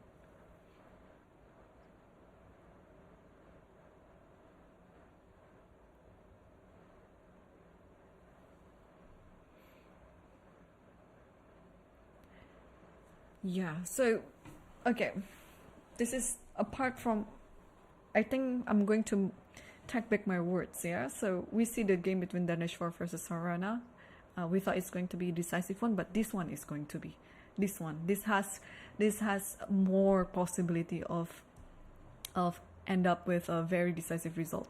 So what was the last move again? So we already see here, and then bishop f4, c5. No, they're still thinking, yeah? Yeah, they're still thinking. They're still thinking, I mean, black is still thinking after bishop f4. Okay, we'll come back here if the game develops interesting enough. Any interesting game, or shall we go back to the first board, because we've left that too long and I just see the eval bar, or the evil bar. It's in Eric Geis's favor. So, ooh, what is going on? I'm liking it so much because the d6 is already there. It's like, ooh, we have a pass pawn in the middle of the board, in the middle of the middle game as well. So we see the position up to queen d2, and they played according to what I predicted. Yay! So now queen c7, and now c4. That's okay. And castle, and now whether we'll see b4, of course. This is the whole idea of playing that a5. As I mentioned before, you want to allow the b2 pawn to be pushed to b4 and then try to play in the queen side. So maybe this game will grow back my love of this variation again, because I played this variation a long time ago and I kind of like neglected it. But maybe with this style of what Arjun showed us, this might be, you know, a reference for me to play this position as white if it ever comes to my game again.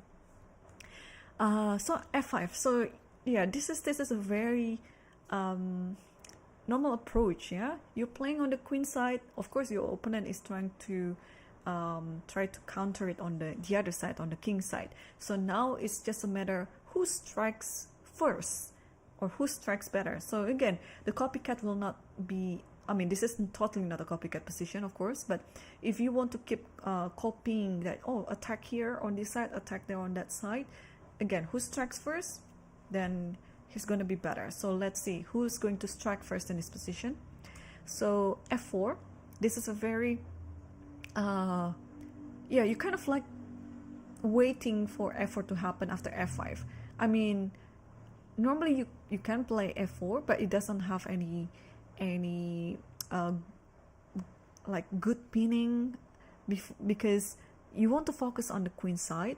You can only play f4 if you want to kind of like defend yourself on the king side, because your opponent will attack you on the king side. So f5 and f4, this is a very thematic response to this type of attack. And then knight f6, and here f takes e5 is very unusual indeed. I was just taking a look at the time. So Eric Gaisi spent 17 minutes to take on e5, because this is not an easy decision. You know, it's a very committal decision. If you are taking this pawn, you have to ready for the following moves, because it has to be like really concrete and on time, because again, you're giving up one of your center pawns, but also in doing so you're allowing this knight e4, which is quite thematic as well. And if you're playing this variation, you have to be ready for all the concrete lines and get very sharp with your calculation, because everything has to be calculated and everything has to be properly understood as well, like strategically. You cannot just calculate, but you also have to understand the nuances, the approach, the strategy behind this type of variation. So this is a very nice I'll get there. There's a term for it. What was the term again? Gosh, that if you're capturing like this and you are not capture it back automatically, but you're playing one move, like an intercepting move like this, there's a term for that. What was that? Oh my gosh, how could I forget this? I have to get back into playing. Seems like I commentate too much. Okay, and here, oh, maybe, yeah, intermezzo, right? Intermezzo. Or Susan Shook. Yeah, I think either those. I mean, it's, okay, it depends on which language that you want, right? I think for English it's just interception, intercepting, you know, something in between, right? Oh, intermediate. Oh, I finally got there. Or you can also say intermezzo, or if you wanna, if you speak German or you're very familiar with the chess terms in German language, then it's like Susanschuk, yeah? I don't know if I pronounced it correctly, because that's how I've been pronouncing it for years, so I might be wrong there, but please forgive me. Alright, so move on to the game. So after knight f5, queen goes to e1. It's a very safe position. Also, it's good that you are keeping an eye on this b4, because because then you don't want to lose another tempo that after de5 before is hanging. And now c5 is just in time.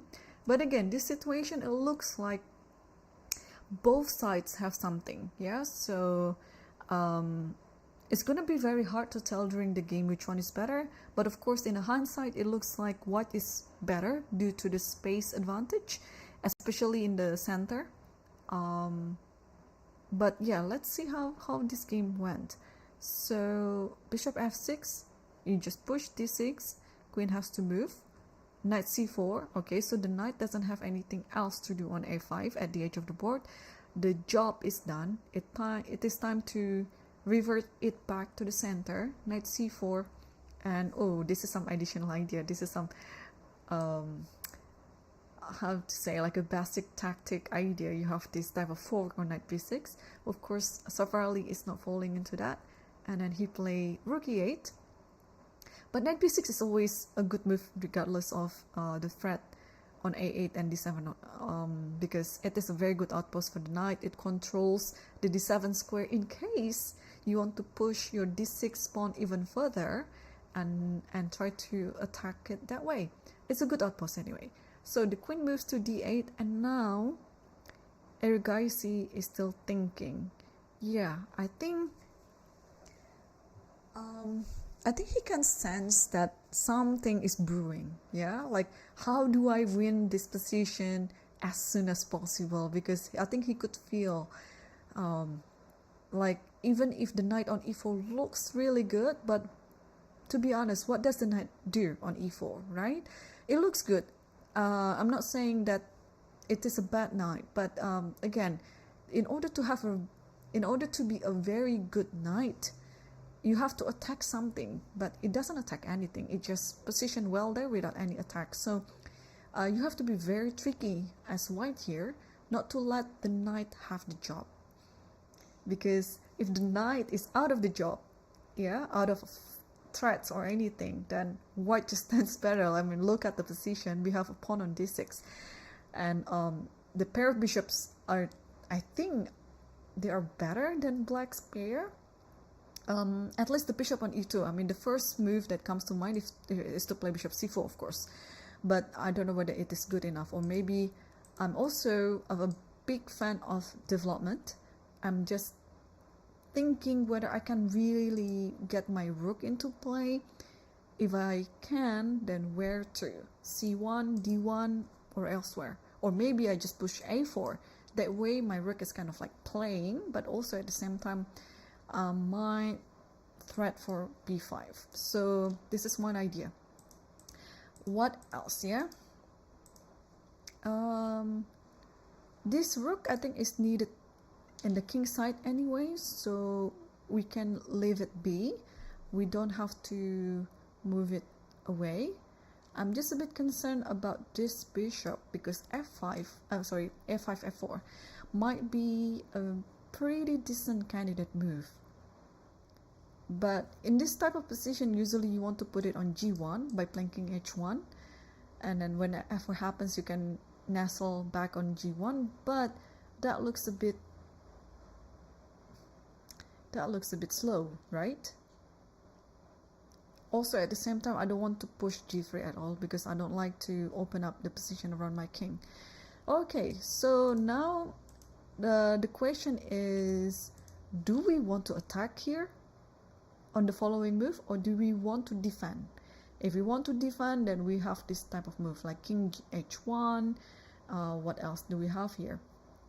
Because yeah, f4 is coming. I think this is going to be a very good candidate move by black. So we have to be ready where the bishop goes. Or we want to attack. If we want to attack, then we can actually start by playing bishop here. Check that, because you cannot really block it because the f5 is hanging. So like give a check. If you block it, this is hanging. So rook can just take it with or without taking on f7 first. If king goes here, and now we can start thinking from this position.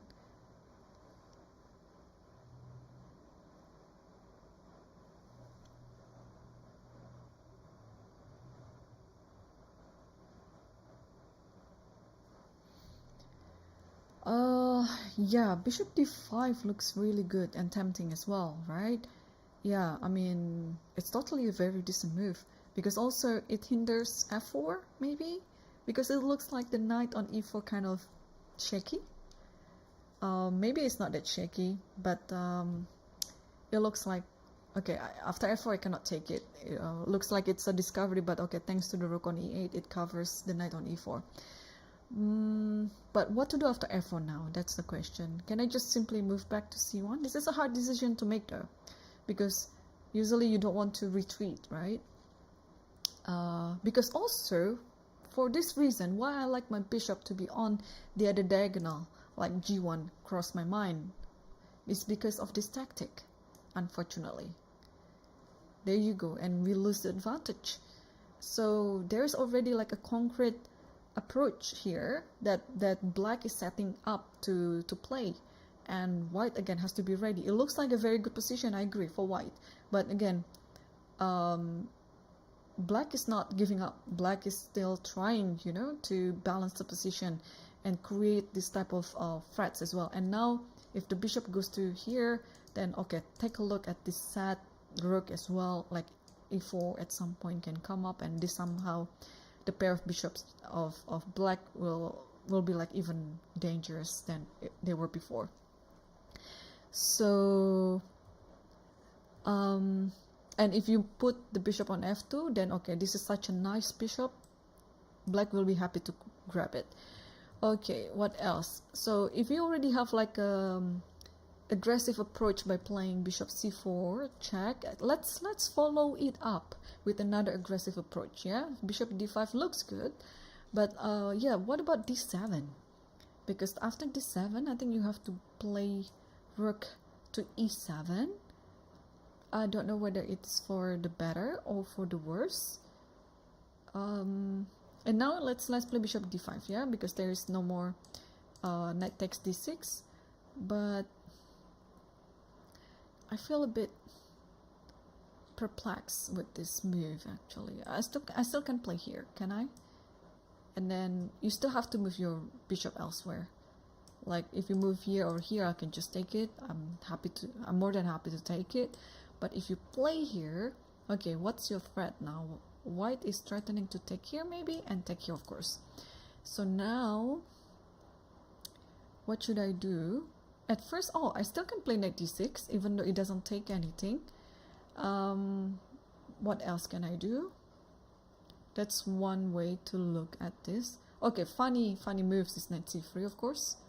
I haven't thought much about it. It just looks funny because after this somehow I have this e4, and then I'll grab your rook on a1. I don't know whether the compensation will be enough or not, because you also have this bishop taking on f4 later on.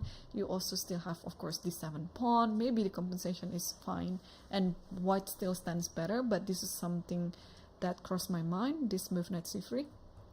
What else do we have here?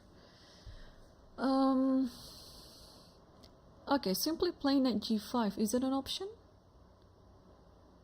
Knight g5, because I always have this idea of e4, and how do you stop me from playing that? If you take on b7, then I have this e4, and this might be a bit annoying, right? Ooh, because now how do you do this? Okay, you might go, oh, bishop f4 actually, why not? But okay, in this one I can take. If you take this, I'm just on time putting my bishop back like this. This is no, well, this is totally interesting as well, but if I understand the white's point of view correctly, you would like to still maintain the advantage without giving your opponent some chances to mud the water. So you want to actually try to win the position without risking so much. So I think that's my understanding on Eric Grace's approach. So what is going on? What's the last move in this position? Let's switch back. Okay, so rook d1. Okay, rook d1. Oh, d7, and okay, so instead of bishop c4 here, and rook d1. So this is what I was talking about. you are mixing the attacking move with the defending move. And if you can actually fulfill this task in one move, then this is always a better approach. So what I like about Erugais's move is, okay, first of all, you cement this not the bishop, you cement this pawn on d7. It is a very well protected pawn, and after rook e7, you kind of like playing rook d1, because you see in other variations that we analyze, the rook on a1 is the culprit of the worst position for white, or some counter attack that might happen in the white's position. So why don't we just move it, right? Because eventually we need this rook to move anyway. And now, after f4, now we can safely put the bishop on c1 without any worry of e4 anymore. The rook is already better positioned on the center file, and there is no more attack on a1. So this is a win-win for white. Okay, so guys, now we understand the difference between my level of playing with Arjun's level of playing. Okay, no, this is a very nice approach. And after rook d1, yeah, bishop c4 is bound to happen anyway. This type of checks. So instead of committing to instead of being committed to playing f4, Savarali just played king h8, just to make sure that the check is not going to happen anymore, because sometimes it can be quite harmful. And I'm just thinking, yeah, I mean black is totally defending in this position. Yeah, Arjun Erigaisi is in the driver's seat, and I'm just thinking what else he has in mind on how to continue this position. Yeah.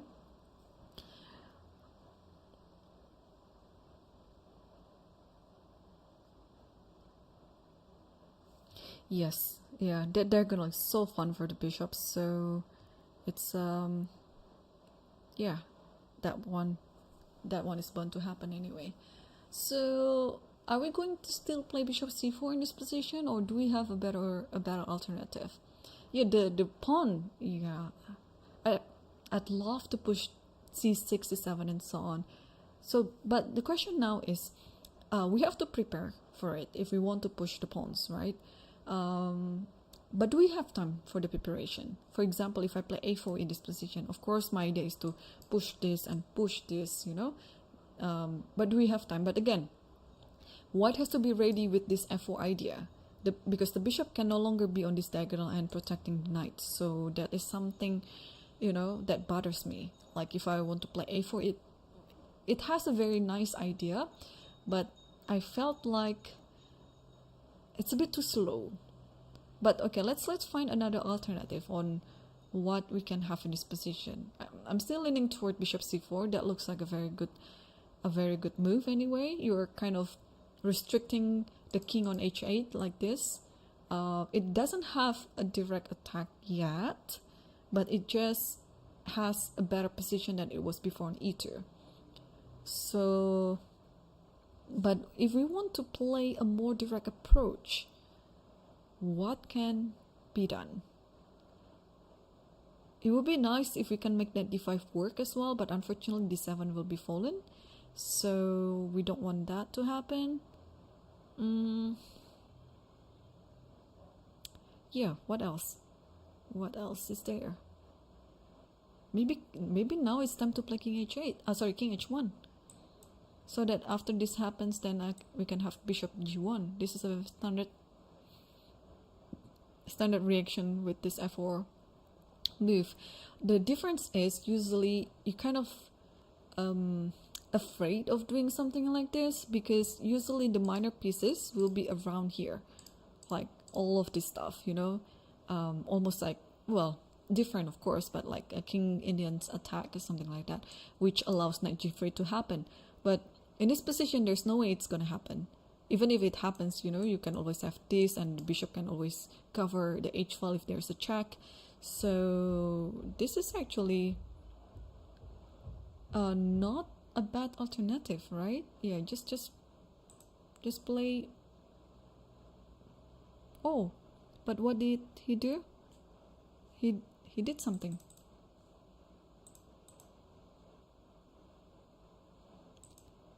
Is it h4?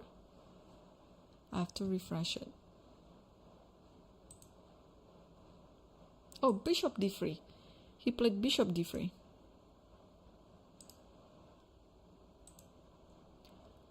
Nice. Okay, so let's think after f4. What do we do here? Ah, okay, I understand that. Yeah, f4, you just play bishop c1 and then you're attacking this immediately. Oh, tricky. And now where does the knight go? If the knight goes here, you might actually... Yeah, you can actually take on this one, right? Like this. And this should be a better position for you because of why? Of the open H file? Okay, but what else, yeah? Because we don't have the bishop on c4 anymore. I'd like to give a check on queen h4 here, but then after king g8, then there's nothing else. But I mean, this is already like an improved position for white, to be honest, because you will never able to push this one, right? Because of this pawn will be loose. So this is what I was talking about. Erigaisi will find the best way to maintain the advantage without giving his opponent some chance to make some counter attack. So he will want to win this position as clean as possible without any risk. And no, bishop d3, I like it now. Yeah, my move king h1 bishop g1 maybe is a bit too passive. I'm just going with the thematic idea or plan that I know on that type of position. But yeah, bishop d3 is like a very active defense, you know, because you're defending, but also you are actively attacking on the center, knight on e4.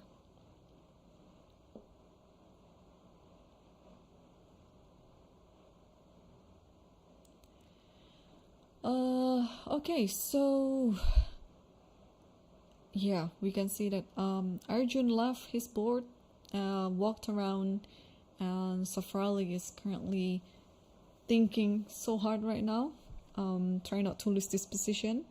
It's always a nightmare when you start a tournament and then you lose in the first round.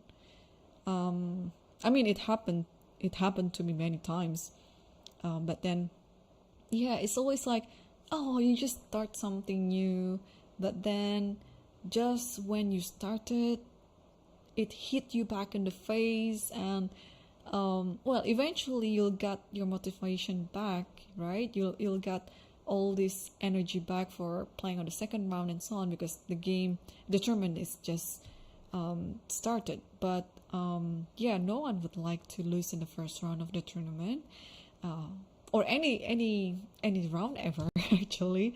But yes, so Savarli will have to fight harder here not to lose this one, because it looks like white is just dominating, especially we see the pawn on d7. And to be honest, I would say that white doesn't do anything so special. It's somehow just being offered there on the board, but of course it takes skill for you to identify it, because I didn't identify it. I mean, I tried to, but like this type of nuances that Erigaisi found with rook d1, bishop d3, you see that those look like very normal moves. Like I said, they're just there to be found, right? They're not very special, but then when you dig deeper, you can actually find the meaning behind all these moves that are actually very nice. So yeah, so I mean, Arigaisi has been playing so well in this game. So yeah, let's hope the game turns out to be the best of the players.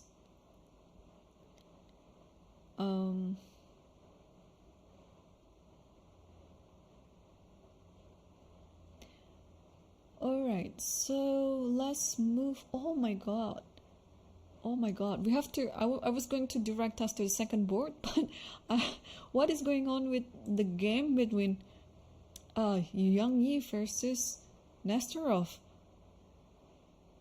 Wait, no, there should be some broadcast error there. It couldn't be No. Wait, what happened? Oh, okay. It should be rook takes d1. No. It should be this one. Rook takes here. No, because I just look at the e-file bar in the sidebar, and I was like, what is going on? Like, why Yang Yu is losing like a lot? No, this should be some broadcast error or some yeah, he shouldn't be giving up his queen like this. It's almost impossible. Okay, so it should be like this, and then you take with the f rook, and then rook a d8. It should be this one, and then this is white to move. And this type of endgame is always comfortable for those who has knight. So no wonder that Yang Yi is currently thinking right now, because what can you do with the bishop here? Your bishop is kind of stuck. The only thing that you can hope in this position is to control the d file. So with the bishop help, of course, like for example here, maybe he's thinking about playing bishop g5, because then if you take this, okay, you have this control over the d file. At some point you would like to put the rook on the 7th rank. This is of course like a thematic endgame strategy, that the rook is best on the 7th rank. And yeah, but okay, let's see. After bishop g5 is taking on d1, the only move here. Oh, what if I play rook d3? This might be an interesting move. I was just copying the idea of what Eric Gaisi has in his game, that he has a d pass pawn. So now if you take this, then I have this pass pawn. Like if you attack this, and now I can, oh, this one is of course, first of all, is hanging. So this is kind of concrete plan then. Okay, because if you take it, I can take this one first, because there's a checkmate in the back rank, so you cannot take on g5. But how do we evaluate this position? Yeah? Or oh no, of course not. This one, I just simply play, I don't know, like h6 maybe, and then when this moves, then I can attack something like this, and knight will go here or here, or yeah, or here and then here, right? So well, we'll see. Yeah, but this is interesting. This type of endgame shows your skill, your playing strength, because it's not only about how good you understand or you memorize the opening moves and how good you play in the middle game, but also in the end game, it shows how much you know and how much you understand to play the things that you know. I hope it explains well, because I'm also still struggling in this part of chess. Like endgame is always very mysterious to me, although I like playing it. But sometimes there are a few things that clashing each other with the knowledge that I know and the move or ideas that you should play. Sometimes there are just too many exceptions in the end game. You cannot just play like one size fits all approach, because not only the opening, the end games are also modernized this day. Like sometimes when we know that this is like a very easy or common drawish end game, sometimes it's not that drawn. There's still some fire over it, that it's not that dead boring. So yeah, we'll wait on this one by switching it to other games as well. And it looks like Yu's young opponent Nestorov, he's seen just playing around, walking around the board. He's quite relaxed, and I think his time situation is still fine anyway, and the position is not very complicated for black.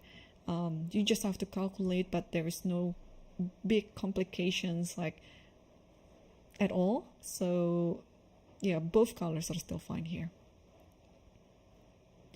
All right, and let's move on to, okay, I hope this is wrong again, because the e-file bar looks like exciting Taba so much. Oh my god, look at this. We finally have a sacrifice, guys, and especially in the top 5 boards and in Taba. He's always going crazy with sacrifices, I tell you that. And it's always interesting to see his game, whether the sacrifice works or not. It's a different story. But let's see. So we'll lift it up to here. Queen c1. Yeah, Queen c1 was there, and then b5, and then a4. So okay, I'm just trying to figure out why it's not working to take on h6 now, because we see this position before, and that f5 is going to easy. We analyzed Queen c8 before, so in Queen c8, Queen e7 was not possible, but in this position, Queen e7 is there. So whenever you play knight f5, I can just simply take this, and then move back like this, because now the knight on f6 is protected. Okay, so that's a simple explanation then. Thankfully, it's quite easy. So instead of sacrificing on h6 after b5, white just play a4, trying to do something else on the queen side. Yeah, so not only focusing on the attack on the king side, but he also wants to kind of like disturb on the queen side. So after a4, ba was happening, rook a, and after c5, d5. Okay, now we have it kind of like changed to the kind of like a Spanish position with this type of setup, and d5 is always good to play when your opponent's pawn is already on c5. That's what I know, because when your opponent's pawn is still on c7, if you play d5, black will play c6, and it can try to disturb your central pawns like that. But when the pawn is on c5, you can totally push d5, stop everything in the center. You kind of like close the center, and then now you can simply focus on what you want on the other side of the board. This is a very thematic approach in the rule of peace for white. And now after bishop moves to d7, oh, look at this. Just look at this. c4, and with no time on the clock as well. And look, I mean, when it happened, Taba still had 1 hour and 13 minutes. Okay, the starting time is 1 hour and 30 minutes. So leading to this position, he only spent 17 minutes. And look at his opponent's clock, and it's already down to 39 minutes. So, and this c4 is such an elegant move, because I'm offering you an exchange on a4. But this is the thing, with this type of position, you can totally do the sacrifice, the exchange sacrifice, because many reasons. One, the position is closed, right? When the position is closed, your rook doesn't have a better a better use than the minor pieces, especially the knights, or even the bishop is fine too. And secondly, if you take on this sacrifice like this, I mean, where is the future of this bishop? Please tell me. Because after you go this, then okay, let's say you can actually go here, and then what else do you go? And then actually, even if you reach a position when you can put your bishop on g5, first, it requires so many tempi. Second, it's not even a good move. So this sacrifice is just a very easy decision to make for sure, because it's almost like you're not sacrificing. It's almost like you are closing to a win here, because with more minor pieces on the board in this close position, better place pieces as well. The bishop has a very good diagonal, and not only that, the knight will also jump to f5. So this is going to be like a positional. Okay, this sacrifice is a positional sacrifice, but this is a very good sacrifice. So there, that's why after c4, black didn't take that. Yeah, black kept this bishop because this bishop is really important in order to guarding the f5 square. And not only that, of course, to kind of like protecting this diagonal as well. So in this position, black played rook b8, but it's already a sign when one side is happily to sacrifice something like this without getting punished. It's already a sign that he is having a better position. So it doesn't matter actually what white does in this position. Like you can you can play rook a3, you can play rook a1, you can actually stay there and play something else. I think it's already like a good position, a better position for white. But here, as I mentioned, yes, knight f5 was on the board. It is asking it is asking a question to your opponent, like, hey, what do you do with my knight on f5? It is a very, very well placed knight there, and are you going to take it? If you're going to take it, you'll lose your pair bishop, but also I will move my pawn to f5, which is like a better square for the pawn right now, and then start attacking. But if you don't take it, then my knight is just standing really well on f5. So what Pranav did was knight f4. Now copycat again. This is the same copycat idea. So are you going to take my knight, or are you going to do something else? And here Tabatabai decided to just move back the rook. And this is the thing, having the rook on the third rank is always a flexible thing to do, because you might want to transpose this rook to the other side, to the king side, where you're going to attack anyway, because you're not going to play on the queen side, you are going to play on the king side. So this is actually very useful when you're playing your chess games, especially if you're playing like a standard time control, because it's going to be very hard to play in the bullet or on the blitz time control to determine such strategy unless you're very good at it, and then it will take no time for you to decide which side that you're going to play. But if you're playing in the classical time format, you will have time to actually decide and understand that I cannot play on the queen side here because black is better on the queen side, and I have to play in the king side. And after rook a3, what did black do? Black played rook b4, being consistent on playing on the queen side. So black also knows not to play on the king side. This knight f4 is just a move to liquidate something, because black realized that black is currently under attack right now, and the very basic approach when you are under attack is try to trade as many pieces as possible.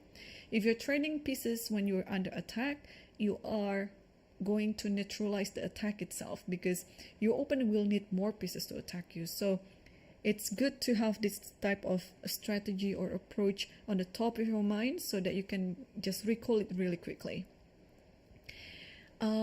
So here, after rook b4, knight takes h6, and now we see the sacrifice. And here Pranav played king f8. So let's figure things out. Like why this one cannot be taken. So if you take this, I assume you have to take on this, right? And this, and now you can take this, and then thanks to the rook on the third rank, there are a few things that you can try here. Okay, first of all, you have a direct attack on f6, and how do you stop this? And h6 as well.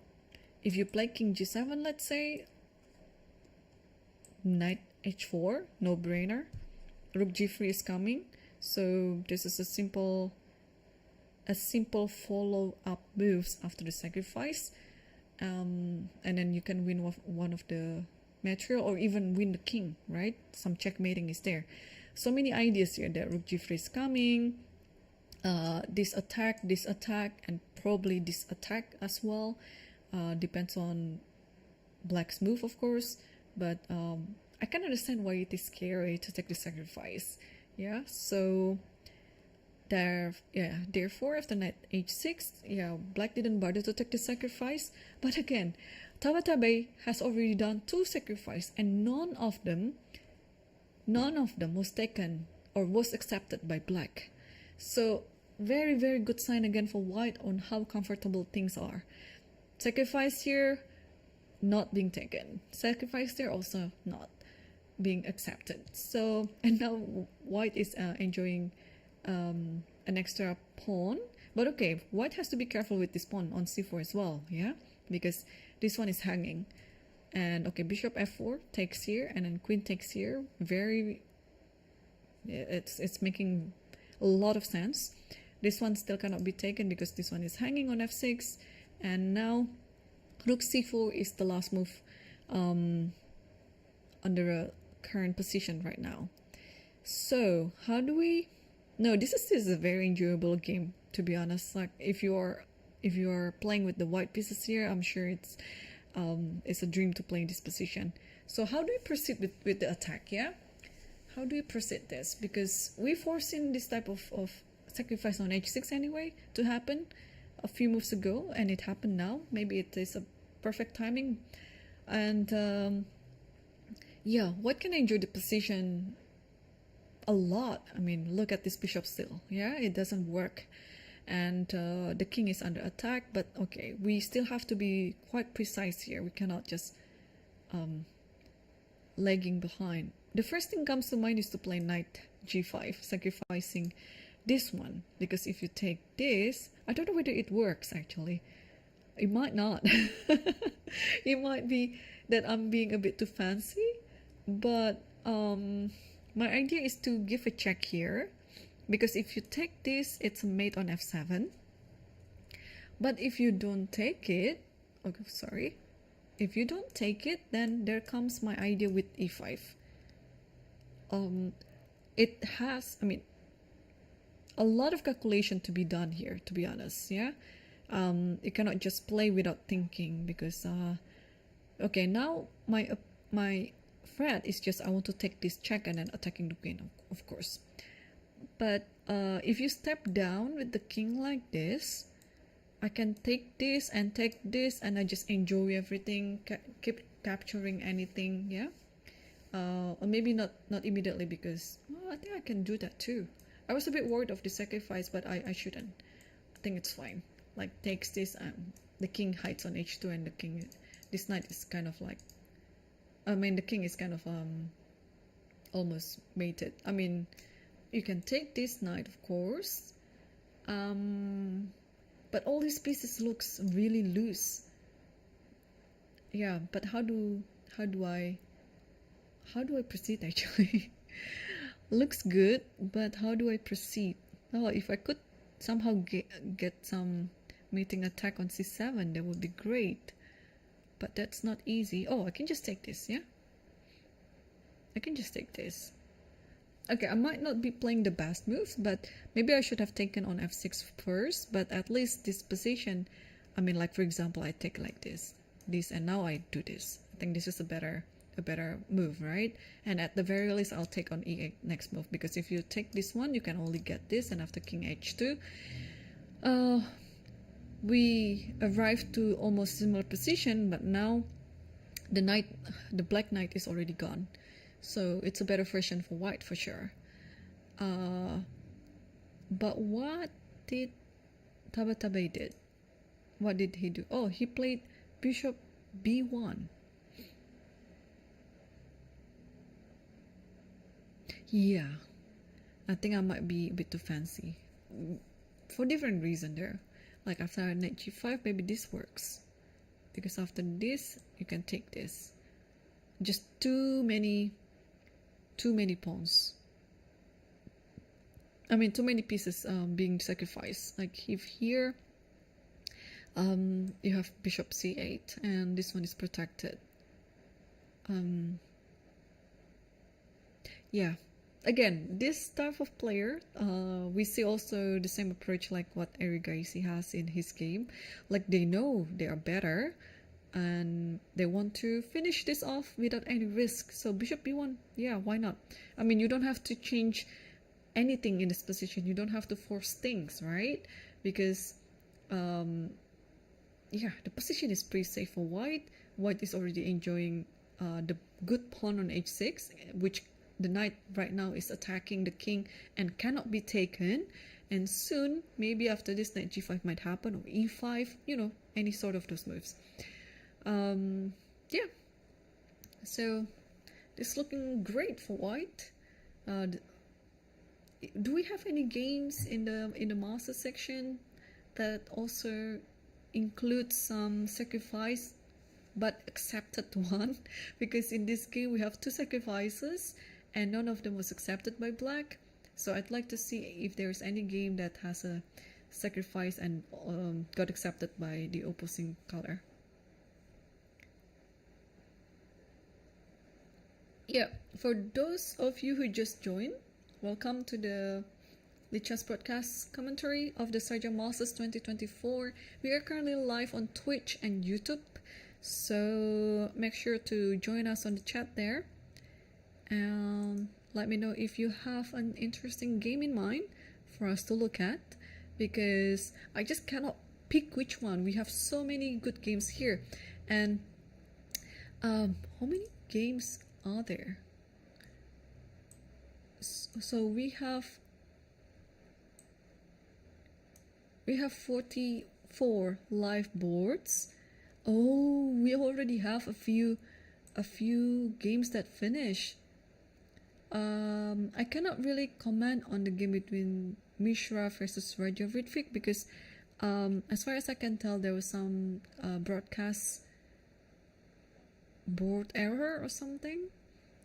I was just scanning through all other games, and one of the interesting players that we picked before the first round was Kuibakarov Timur, and this is the first upset in the master section because he lost to Simon Jakub from Poland. Okay, let's see if I can bring this game to our board.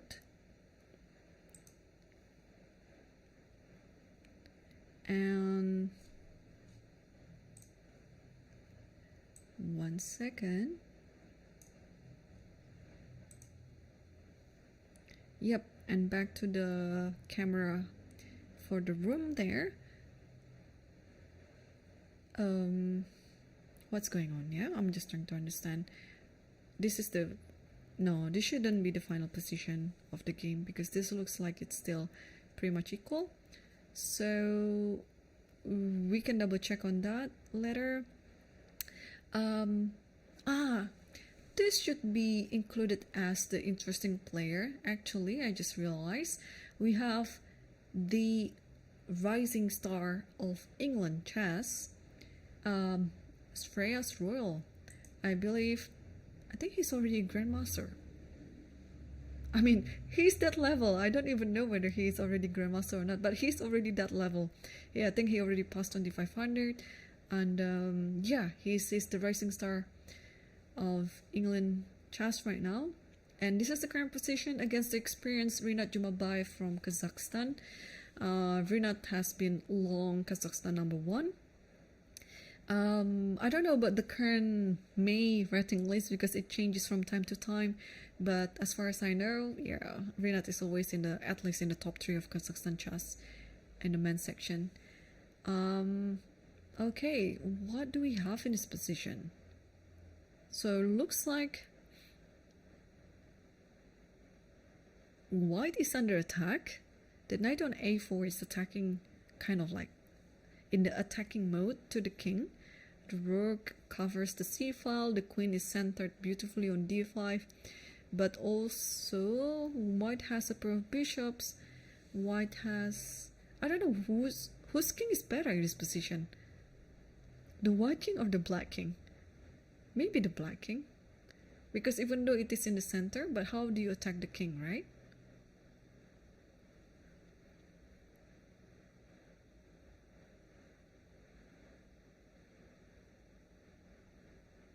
Ooh, Sherm Shankland seems to have sacrificed stuff. Alright, we'll take a look at that. If I can find it on this list, of course I will find it. Oh man, we have so many interesting matchups. Like, we have Ivanchuk, we haven't talked about him. We only talk about him in the beginning, but not in the game. Like, shall we take a look on that one? Because he played against Alisher Suleimanov. Trivia question. How do you know, if you know Suleimanov, how do you know him from? Or what does he, how to phrase the question? What he is famous for? Yeah, maybe that's the better question. What is Alisher Suleimanov famous for? If you can put in the chat. Because when it happened, I was also the commentator of the tournament, and I was there, like in the different room of the tournament when that thing happened. So what do we have in this position? Suleimanov is white and Ivanchuk is black. I'm okay. Let me understand this. Yeah, this looks like coming from a crossbutt position, maybe, or maybe not. What was that? Let me see. So d4, knight f6, yeah, queen. Oh, okay, the queen's Indian. Takes. Okay, yeah, this is classical approach. Okay, c6. Yeah, similar. It looks like similar to crossbutt. Oh, look at this. So after knight h5, bishop here, knight goes back, and white didn't repeat. White just continued playing other things like h3, and then castle, bishop h2, c5 here, and then the rest of the games. Ooh, it's quite dominating. Okay, rook a7 is on the board right now. Did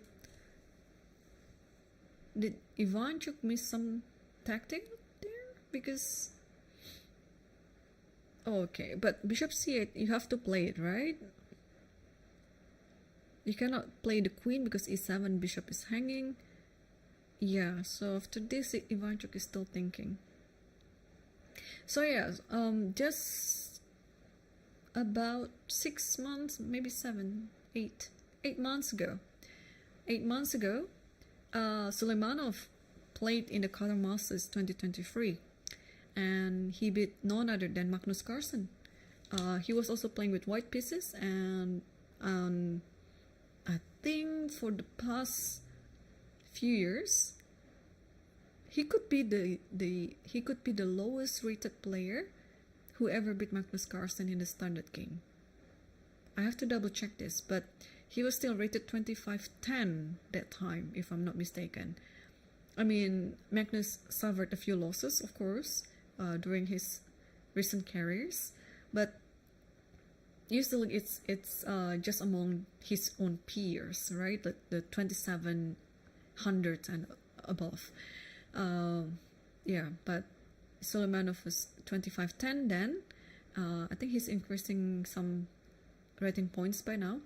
But yeah, he could be actually the lowest rated player to ever beat Magnus Carlsen in the past decade, I would say, in the standard time control. Alright, so what do we have in this position now? If I take this, you'll take it back. And maybe after castling later, sorry, not f1 but g1. Yeah, after castling, white would be better, maybe. A pawn up. I mean, a pawn is a pawn. I'm just trying to find if there is any compensation to this position for black. But this pawn turns out to be very strong. It looks like it's blocking the bishop, but looks like it's okay.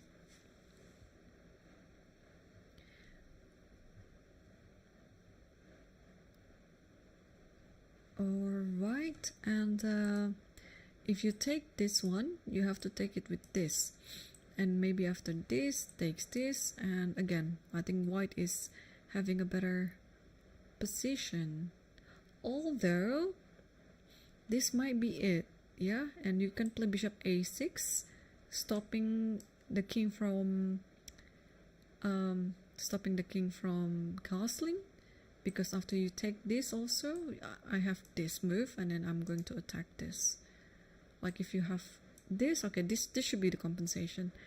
I can just play something like this and followed by bishop b5, for example.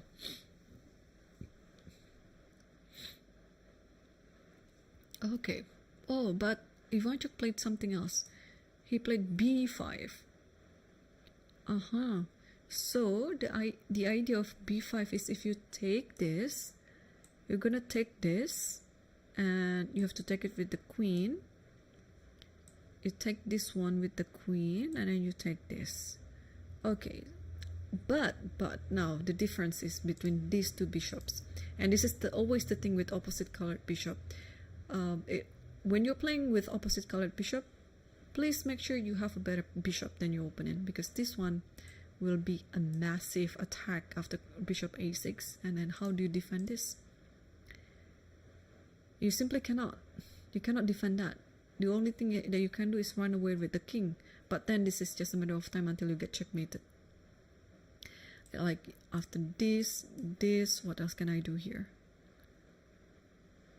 I don't know. There's so many things here. I can actually play something like this. I mean, yeah, it's just too much.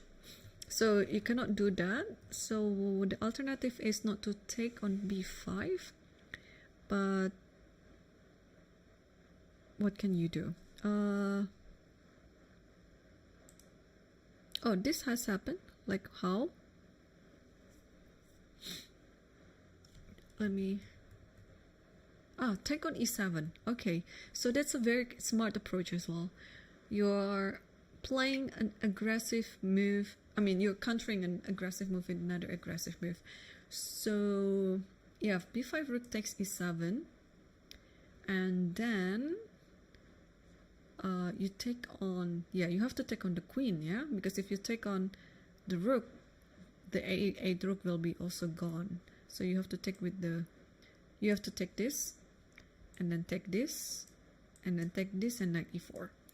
And oh, so white is sacrificing an exchange, but I think the compensation is enough, right? Because it's an opposite colored bishop, and there are a few pawns to compensate it with, and what else? And the knight is going to have a very good outpost on d6 potentially. So everything holds up together, and this is the moment when I think you don't need to short castle, because your king is very much needed on the queen side. So you can actually walk slowly to the other side of the board, like king d2, king not to c2, because the light square bishop is going to pin the knight. So maybe king goes to c1, just like that, and then put the rook on d1, and then try to play with your minor pieces as well. And this one is an option. You can actually put the knight back to c3 and hold the position together like that. So yeah, this game will be a long game, I would say. All right, but Ivanchuk is still thinking. He has 16 minutes left, and let's also I would like to give a shout out to my friend Felix Bloberger, who is currently playing against Maurizi, and we know Maurizi is a French prodigy, and he's always been an interesting player. So this is actually a very exciting matchup. So yeah, so before Sharjah Masters Open, Felix and I, together with Hari Krishna and also Laura Unok, and also some of the days we had Matthew Sadler and Eric Rosen, we all were a part of the team for the commentary for the candidates 2024. So I hope the commentary that we did together has helped him to perform better in Sharjah, because he's such a wonderful commentator, a very nice person as well, and very he's giving a very good insights, especially in the openings, because he's also known to be helping Hari Krishna as a second. So yeah, I hope he's been employing all his opening ideas and novelties in this Sharjah Masters Open as well. So yes, I'm rooting for him. All right. We also have, I also would like to give a shout out to Jagadish Shidart, and he made a draw It shows that this is the final position. I doubt it's the final position of their game between Benjamin Gledura, who also studied at Webster University. So I'm kind of like the senior of Benjamin, because after a few years after I graduated from Webster University, Benjamin, or we called him Benji, he enrolled, and I believe he already graduated the undergrad program, and now he's pursuing the master's degree. And Siddharth already has 2 GM norms, and he is just, I might be wrong, but I think he's just 15 or 16 years old. I mean, he is that young, and he's from Singapore. And I think part of the reason why Singapore has quite a good talent right now is the work that the Singapore Chess Federation has been doing so far, that led by my good friend Grandmaster Kevin Goh Wemming. They have a very good programs for all the talented juniors in all level and ages. They hired special trainers as well, and yeah, it's just, I mean, it's always great to watch the growth of chess in many countries these days. Even a small country like Singapore, Siddharth is really on a very good track on becoming the next Singaporean Grandmaster. So we have to keep an eye on him as well, because you might hear a lot about him in the future too. Okay, man, we are covering so many players and games here, but also I'd like to give a shout out to my friend Adiban, who is also playing in this tournament. He's currently playing with Black Pieces against Abhimanyu Puranik. Abhimanyu is of course a very strong grandmaster, both of them rated 2600, and I had the privilege of playing with both of them in 2 different tournaments, and yeah, I could tell by experience how strong they were, because I lost both games against Puranik and Adiban. So, and yeah, back in like 5 years ago or something like that, Adiban was always playing tournaments a lot, like one after another, you know. But these days, I think it's been a while that I can't remember when was the last tournament. I don't know whether he played in the Dubai Police or not. He might though, because it's always nice to just travel to one country and play consecutive tournaments back to back. So what do we have here? There's some sacrifice happening on the board. Oh my gosh, I might be just talking. I forgot to actually take a look at the current position. I mean, this is interesting, don't you think so? Like, okay, it might be a bit too slow starting from the beginning, but I just want to see the critical part. Oh my gosh, takes and G5. I mean, look at that, G5. This is amazing. This type of position, you still can afford to play G5. I mean, in hindsight, there is this type of move like Knight F5 and so on, which might happen in the game actually, but I don't know.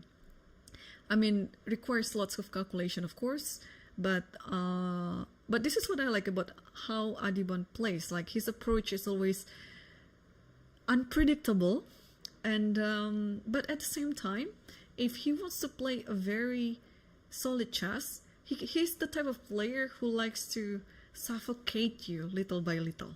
That's my experience. Like, I think I played more than one game against him. Back in the day, maybe I've played, I don't know. There was one game that I played against him in Singapore a few years back.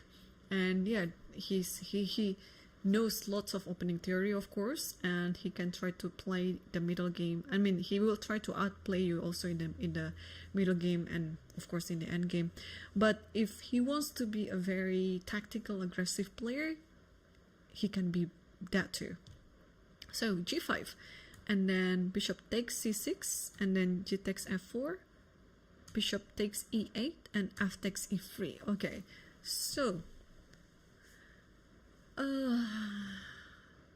let's try to understand this position.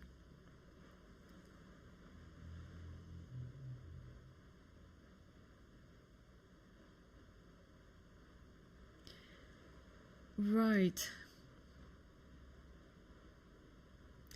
Yes. Oh, we have some viewers watching the candidates in the female section. Yeah, Tanzongi won that one. And yes, of course, I forgot to mention that Adivan is the one who popularized the first move b3. And it's been played, I mean, he's employed it himself, mostly in rapid and blitz games, of course, but I mean, b3 has lots of nuances if you play in the standard time control as well, but maybe among the grandmasters it can easily be tamed, so we see it quite rarely in the standard time control. Alright, so after this position, if we take this, you're going to take this, right? And then why is this better than the other one? Because Puranik chose to play rook e2. So if I take this,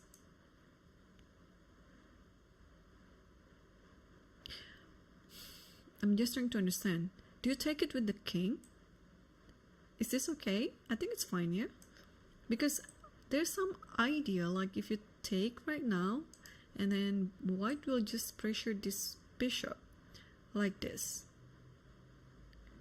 And then even if you give a check, it doesn't matter. I can move back to where do I want to move?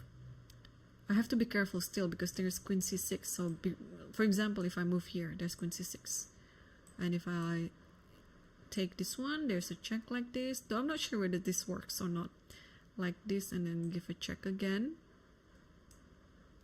like this, and maybe this works. Maybe this is fine. The king slowly escapes to the other side of the board. Alright, so rook e2. I think you just have to take it like this, and then the rook will take on e3 like this, and there's some compensation to this position. Okay. Black has currently 2 pieces for the rook, but the king is quite exposed, and okay, this diagonal you cannot really exploit it because there is no light square bishop. So I would prefer white in this position, to be honest, just because it looks more safe, and in order to convert your advantage with these 2 pieces, you have to have like a safe king, but you have to protect the king all the time because otherwise it might get attacked. So yeah, so this is still a game. I mean, both sides can still totally play for a win. This is still a 3 result game. Alright, so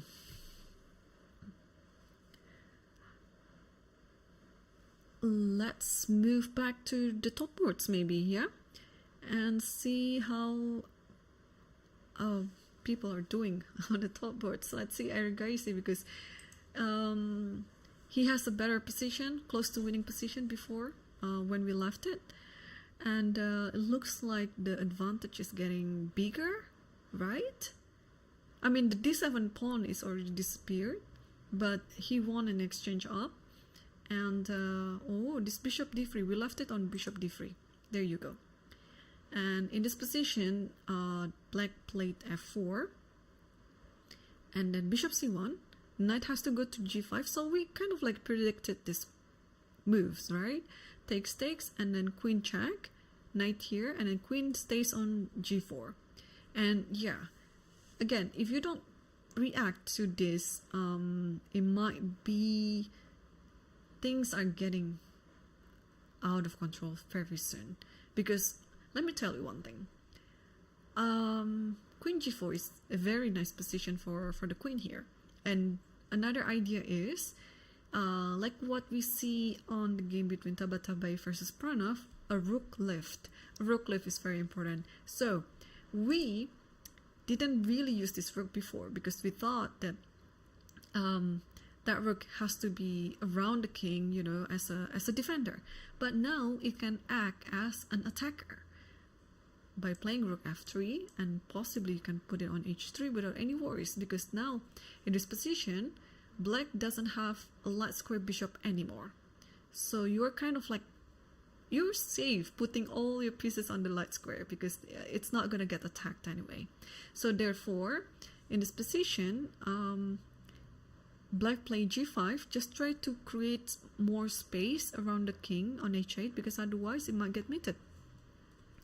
Knight c8, and here you have to take, yeah, and that is the nice thing about having the queen on g4, because this knight c8 has always been in the corner of my eye. Like, I want to play it, but of course you cannot play it just like that because the d7 pawn will be hanging. But having the queen on g4, it is also keeping an eye on the pawn on d7, so it makes the knight c8 possible. And after rook d7, okay, rook d7 is the game, but I just want to illustrate, like, if black played something like rook f7, ooh, let me think. There's so many options here. I can jump.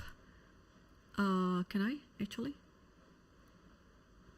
Okay, I can take the faster way, or I can take the slower way. Slower way would be like pushing all these pawns, yeah, like a4 followed by b5 followed by c6, and you just have a very, very nice pass pawn in the center, possibly not only the d pawn but also the c pawn. That is the slower way. The faster way would be, I would say, the rook lift, because you just want to get this knight like getting pressured, like rook here, and then there you go. I mean, eventually this one has to move, but then it will leave this diagonal open so that this bishop can go to b2 and then trying to pressure e5. So any move like that will be, you know, sooner or later what you'll win.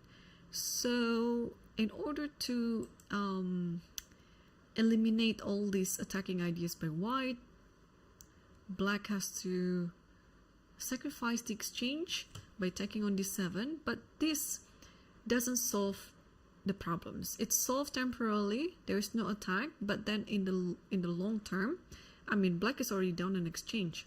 Takes like this and rook here. Any scenario of the game, let it be with or without queens, yeah, I mean, because we are posing the possibility right now. After rook e1, you can take the queen, you also just simply ignore. Doesn't matter, any scenario is good for white thanks to the pawns as well. I know this is like a pass pawn, but what can you do with the e pawn? You cannot do anything.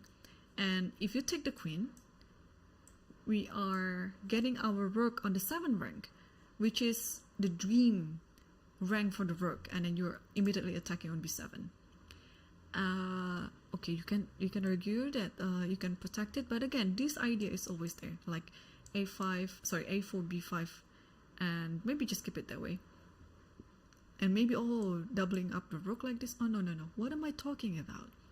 Let's get this pawn. I'm a pawn grabber. So after rook b8, let's go bishop b2, right? And okay, you can go something like this, then I can go something like this, then you can try to protect it. Then, okay, how do I proceed now? Maybe this, eventually a4 idea will be there anyway. But okay, this is the scenario when the queens are off the board, right? But if you keep the queens on the board, it's not gonna change so much for white, because okay, h3, rook e, sorry, what happened? Rook f e1. This is the, yeah, so white is just there, you know, like after queen c8, okay, I don't care about this exchange. You can take my queen, you may not too. I just improve my rook and then try to attack on e5 later on with bishop b2. And a5 is there. Okay, a very thematic approach. f5, a3. You keep the formation intact and take stakes, and queen a8. Of course, I mean, you are worse in this position, so you don't want to trade as many pieces as you can.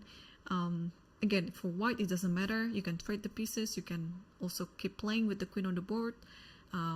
But which means if you have the queen on the board, then you are going for an attack. So let's see what Ergaisi did. He played h3. See, this is a very nice prophylactic move, because in this position, you pretty much don't have any homework. Yeah, I like this. I like thinking about homework about my game. It's because sometimes you fail to identify what sort of things that you need to do in your game. And you know, also my students sometimes, oh, I just don't know what to do. And then I would say, try to identify your homework. What do you need to do? In this position, everything looks perfect, of course, with the idea of bishop b2 coming up next. But also, in the long term, this is what the top level grandmasters are currently thinking. They also like to think about the long term position, that the king might be prone to some back rank check, or you know, this type of back rank attack. And also maybe, you know, all this type of moves like here, and then because the queen would like to move, the queen cannot just stand by on d7 to guard g4 all the time. So h3 is there. It's a very multifunctional move. Not only that you are trying to give a window for your king, but also to kind of stopping any pawn move from from black that might pose as a counter attack.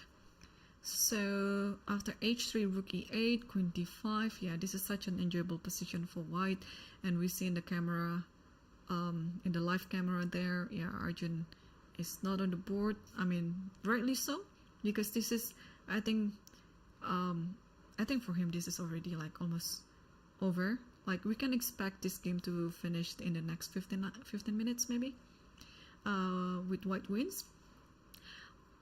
Speaking about white wins, we have the decisive result. Yes, so now I predicted very correctly. So out of all the 6 boards, look at this. Tabatabai just won the game against Pranav, and we left the position after bishop b1. If you remember, I was trying to be a bit fancy with my move knight g5, which was, I don't know, I have to check, but maybe it's wrong. But again, if you have this type of position in your game, you don't have to risk your position at all. You just keep everything under control and then just enjoy it. So this is the difference too. Like what I noticed with, let's say, like a player with 2000 rating, and then let's say, okay, not too high, 2600, like let's say 2400 or 2500. Sometimes the lower rated players, they would like to react, you know, like, oh, I have to act fast, act this, and so on. But the stronger you are, the more understand you can be that sometimes you don't have to react to anything. Let your opponent decides, because when your opponent is facing with some options, this is the trick, that, you know, like they have like a 50-50% chance of making the right move and the right move and the wrong move, right? If they're making the right move, when you have like a very solid or very stable position, it's not going to affect your position at all, right? If your opponent making a right move and you have like a solid position.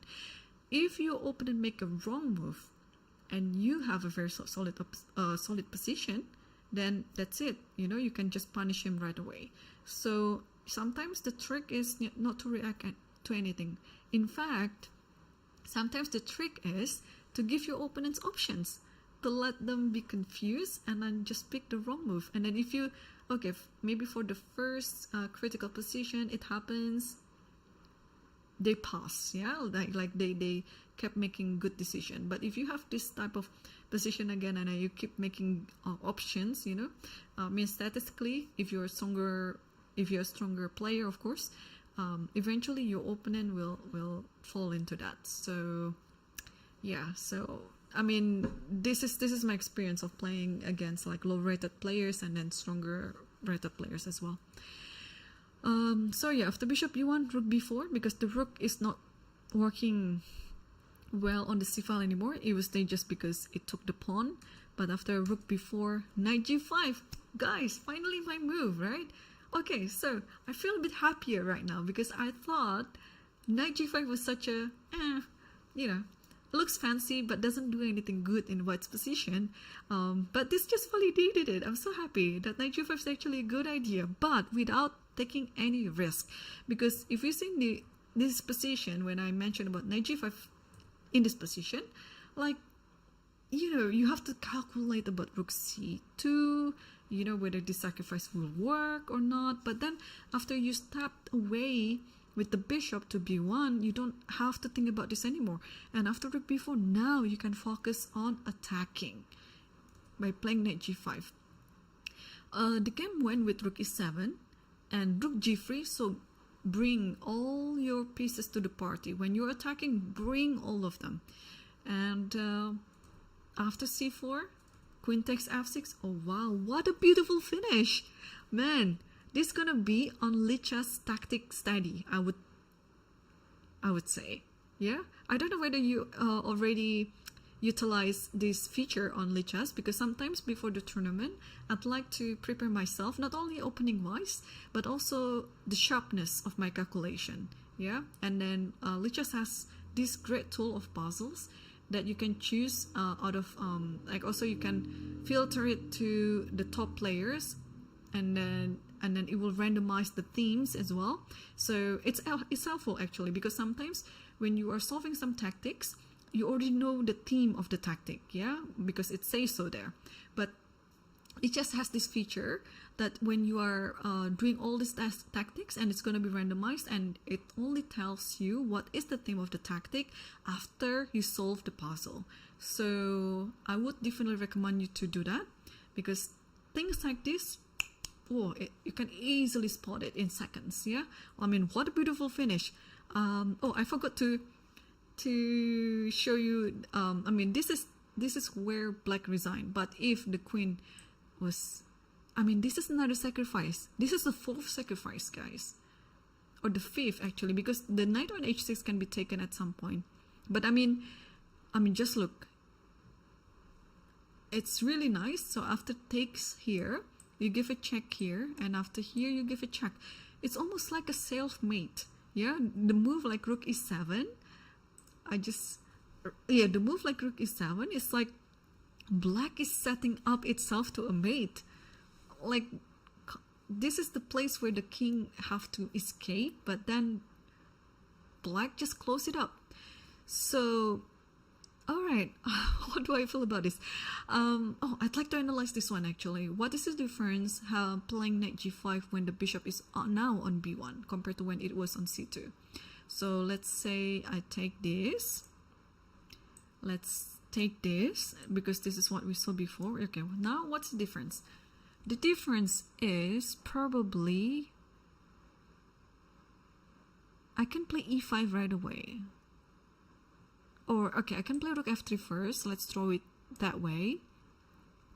And in order to protect this, you have to move the bishop, because if rook e7, there's a checkmate on h8.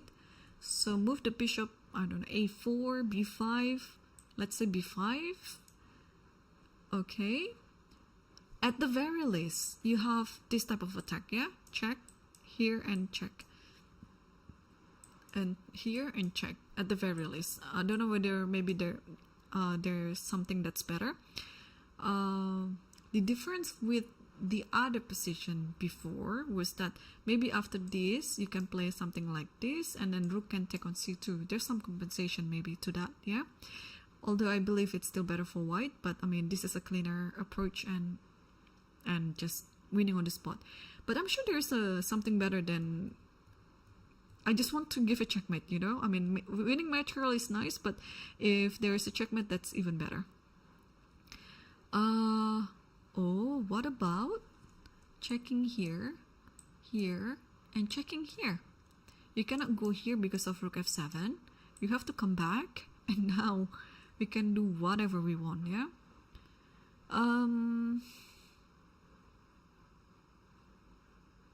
No, this e5 is always there. Yeah. this e5 is always there. Like if you want it now or if you want it later, yeah. So whatever we do is it's nice. Like we can even go back to its position before, and yeah, it should be fine. Like even like this maybe should be fine, because after this I have e5 coming up.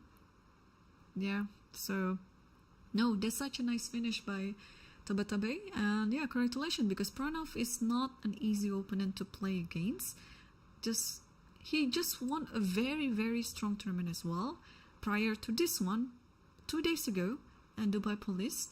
And yeah, but again, now chess tournament is not only winning the first round, yeah, it's also about the endurance that you have until the final round, which can be very exhausting. Like if you play a tournament with this caliber of playing level, like it's gonna be very exhausting, because you also have to have like a very good preparation, and also after the game you also have to analyze to see what went wrong or what went right, you know, just to have a better understanding of your chess game, because you've already invested so many hours into that. It's better to use it as a tool of improvement, of course. And then during the game itself, it's already, you know, let's say 2 hours, 3 hours or more even. Yeah, so okay, good start for Tabatabai. And let's move on to the other game. Which one would you like to look at? Oh, let's update ourselves on Saturaman versus Rajabov, because just trying to understand the current situation. It was a 4 nights variation, and we left it some. Oh, it happened! My gosh, this h6 g5 happened. Oh, I kind of like mentioned it before, but this kind of like it was a provoking move by Rajabov to allow f3 to happen.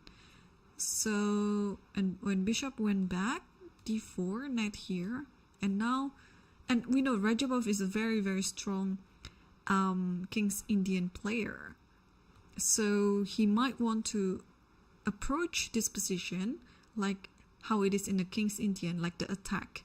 So f6, knight here, bishop here, and c5, takes, knight here, c3, f5, wow, and takes this, f4, bishop here, and takes this, and after this, rook f7. I think you cannot get away from trading the queens, right? But how does it look to you guys? Because when the queens are exchanged, okay, there's no more attack, and now we're just going to talk about the strategical approach in this position. The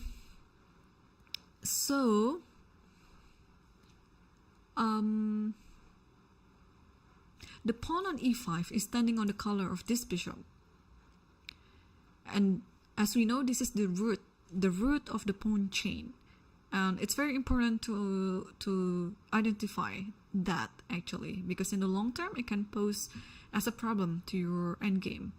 The root of the pawn chain is standing on the dark square, the same square as your opponent's bishop, so that, you know, that's causing some problem there.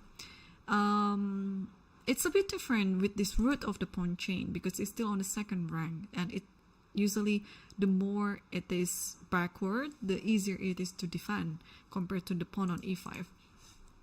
So I would say that Saturaman is okay in this position.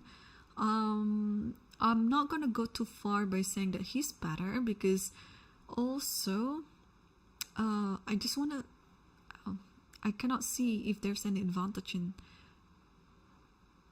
White's position here. Maybe it is okay, but I would definitely play for White. If I were playing this position, I would definitely choose White, because just of the reason that I just mentioned about this e5 pawn. But maybe there is some concrete idea to stop everything, maybe.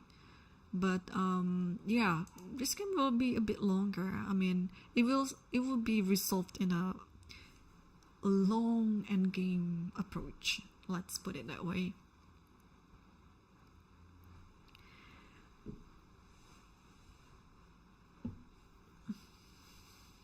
Yeah. I don't know about the voice. It feels okay here, like talking in a normal rate, and the bar is also showing very good here.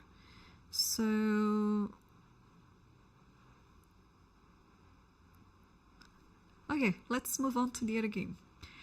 I'm just trying to see if we have other upset. So far we don't have any. Do we have any games that is in a critical time situation? Oh, let's see if Yang Yi's game is resolved, because there was some transmission error before. Aha, it has been resolved.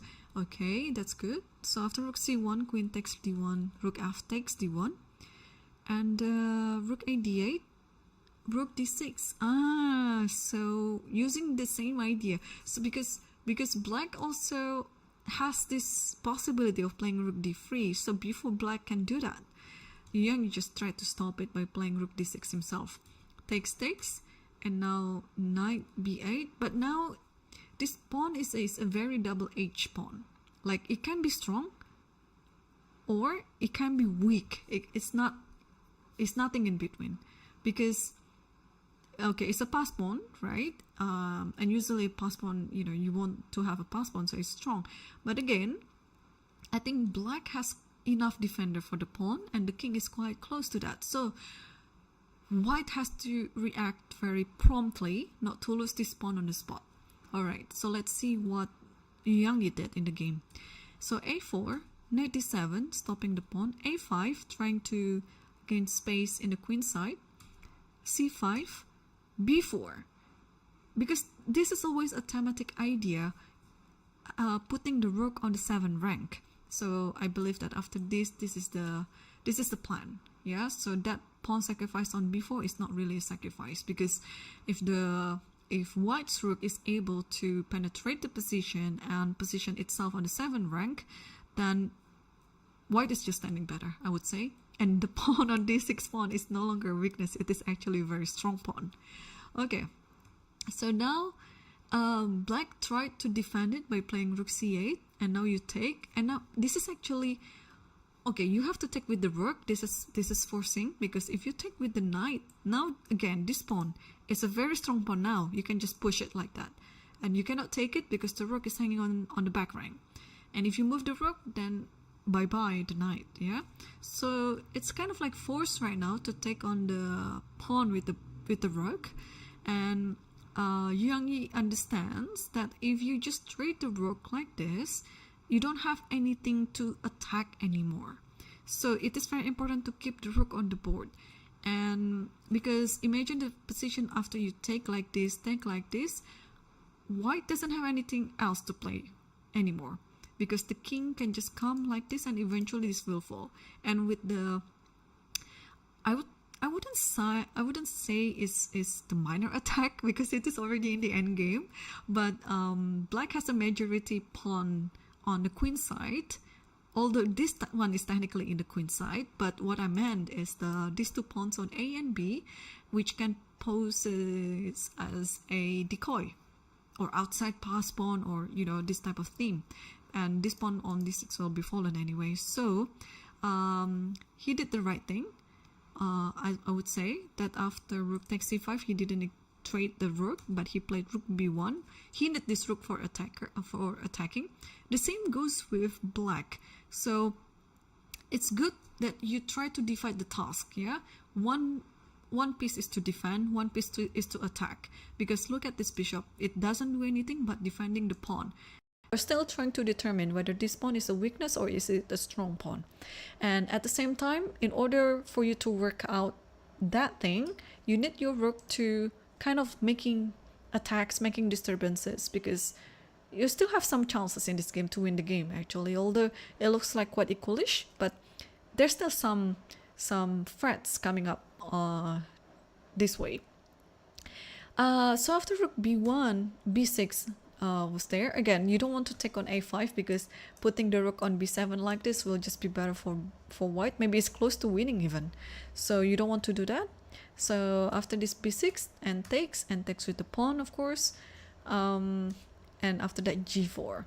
So trying to gain space on the king side while at the same time you are trying to, you know, not to do anything, right? So this is another skill. You might want to actually think about rook a1, trying to get to the back rank, but that is just a one move threat.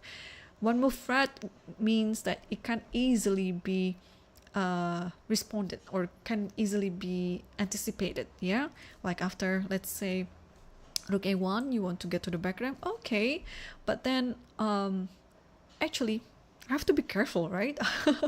Because there is this check and this one as well. Ooh, I might underestimated this. Okay, so it means I have to go back then with my rook to stop it. And then what happened after rook here? Is it? Yeah, I can just play here. Because whenever you push here, I can play here. But now what happened after this? Wow. Okay, so I might accidentally found a good move then. Yeah, after rook a8, what's gonna happen?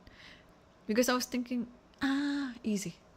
Of course, another thing in the end game, bring your king.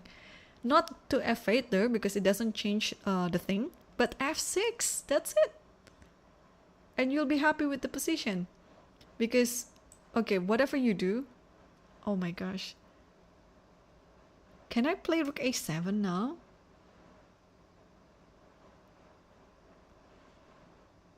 I was thinking after f6, okay, if you play rook a8 and here, okay, at least I have king e6, but the thing is after rook a7 immediately without rook a8, what do we do here?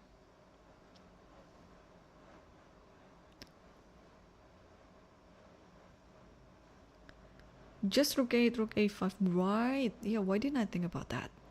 That's right. Trade, right? Just rook a5, yeah. And after rook here, just come back again. Not allow the rook to go to your back rank at all. Yes. So, okay. We found the solution then. Okay, therefore, Yang Yi played g4, g6, and since there's nothing can be improved on the queen side, you're trying to improve on the king side. And after this, trying to keep the position intact on the king side. And king moves, try to attack on e4. And after this, knight takes. And after this, okay, this is already some concrete calculation there. Because if there is no concrete calculation, you wouldn't like to give up the pawn just like that. Because, I mean, a pawn is a pawn, right? It was equal before, but now it looks like white is up a pawn. Let me have a sip of my drink first. Sometimes when commentating I forgot to drink. Yep. Alright, so after knight e6, king g3, yeah, you wouldn't like to take on g5 of course, because I think there should be something like, what else can be done? Okay, takes and then rook. Yeah, so let's say takes here, and then you can just simply take this, and then you win another pawn like this. And you have to go back here actually, because if you take the other pawn, let's say rook f5 takes and takes, there is this check, king has to go here and d7, and you just win the game. So you have to keep the knight, because the knight is a very good defender in this position, and you play king e8, just trying to stop the pawn with the king. And maybe after everything is safe enough, black will eventually take the pawn. So king g4, trying to protect g5, king d7 is already, it's just been played. And yeah, how to proceed in this position? Yeah, my first instinct would be to give a check. I don't know whether it's gonna change the situation because I just want to take this pawn. So if you move back like this, let me give another check, but then you move like this. The thing is, when you have the rook on e7, you will never able to push d7. But when the rook is away, then the king will move back here again, so that d7 will not be pushed. So, okay, at least we understand that part, yeah? Is there anything else? Like how to improve this position? I mean, white is still up a pawn, but is it enough to win the game? Because the king is stuck on g4, protecting g5, the bishop as well. I don't think the bishop can be improved. The only thing that you can improve is the rook. But then after, like what I saw, after rook b7, king e8, then what's next, yeah? It might be just drawn, this game. Which is interesting, because you have an extra pawn, and that extra pawn is a pass pawn. So, if you don't understand this position deep enough, you would have assumed that white is better. I mean, practically speaking, I think also judging from the time situation, that Yangi is way ahead in the time situation. I think it should be, you know, he should be having a good chance to win this game. But yeah, I'm just trying to find where is the improvement that white can do in this position.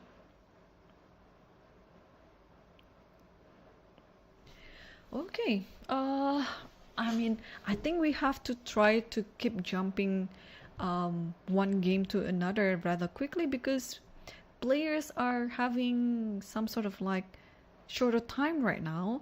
We are already entering actually the 4th hour of the commentary, because the game started at 5 p.m. local time, and it is now already 8:15 in Sharjah right now. So let's take a look on the first. Ooh, guys, what is it? Okay, I didn't expect the game would turn to be like this. I mean, I was imagining some sort of like an alternative win for white, but not like this. Okay, let's take a look. We left it on queen d5, and black somehow felt that it needs to improve the knight, because the knight on h7 didn't really do anything. So knight f8, and again bishop b2 is no brainer. You have to improve the bishop anyway, and you want to get on e5. So queen a4, an active defense. You cannot take on e5 because the rook on d1 is hanging. So okay, you don't get the pawn on e5, you get the other pawn on b7 and g4. So this is how you play when you are losing. You have to play like the most random plans. Like, try to make your opponent confused. Don't play. Sometimes the best move is not those moves. Yeah, sometimes the best move, I don't know, like some very calm move, according to the computer, because they're playing according to like statistics and mathematics and everything else. But for human approach, you have to try to mud the water. Yeah, try to, you know, be as wild as possible. So g4 is there. It's probably not the best move, but I really like this approach. And sometimes it works, you know, when your opponent is to focus on its advantage and forgetting about the defense, you can try to hit him there. So here takes. Arjun decided to just eliminate all the possible counterattack there. After g4, queen c2, and then queen f7, and f3. You see how it is? It might not be the best move again, but no, you have to play something like this, obviously. And take again. So everything is it has to be calculated then. Now bishop comes, you know, there's some checks possibly, you know, you have to keep doing some attacks like this. And look at that, the rook on e8 is hanging. And by the way, the game just ended, and we'll get to the final position very quickly after this. The players already shook hands, and they're kind of like discussing the game. So let's see the final moves of this game. Yeah. So queen check here. You just simply grab the bishop instead of the rook. Yeah, because it's gonna be quite a tragic if you actually grab the rook, because after this you have this check and here and then check here. At the very least there's a draw, but I think this is a win. This is a win. This is a win for black, because this is gonna be a checkmate. Yeah, wherever the king goes, it's a checkmate. So here there's check here. If here, then okay, you can simply play here, and this is the checkmate. And then if you goes other ways to here, and this is check, and then this is check. So it's very important not to keep taking the pieces that your opponent sacrifice when you're winning the game, because they might be poisonous. So, and Arjun made a very right call, not taking the rook but taking the lesser value piece. But in this position the bishop is more dangerous than the rook. So after this takes, and then what happened was queen takes b2, and then okay, you have all the materials that you can win in this position. And then now time to save the queen. I mean, time to save the king. You don't have any rooks in this position. And after taking this, queen a2 check, and then it's black resign. Yeah. Yes, because there's no more attack in the position, and then possibly there's a mate along the h file or something like that. So instead of prolonging the suffering, Savarelli decided to resign and then get ready for the next round tomorrow, which is going to start 2 hours earlier than today. So today is the exception. I think it's because usually players not only arriving the day before the first round, but also sometimes they also arrive on the day when the first round happens. So to give more flexibility of the players to arrive, so they change it to start at 5 p.m. local time. But tomorrow, starting from tomorrow and on until the last round, we will start 2 hours earlier. The games will start at 3 p.m. local time. I have yet converted the time zone in UTC, but I have my schedule up and running after the stream, so I will be able to update you again on the schedule. All right, and we have a draw on the second board between Parham versus Volkidov. Yeah, I remember this was quite a very calm position. I think we saw the position. Oh yeah, this is this Karakan, yeah.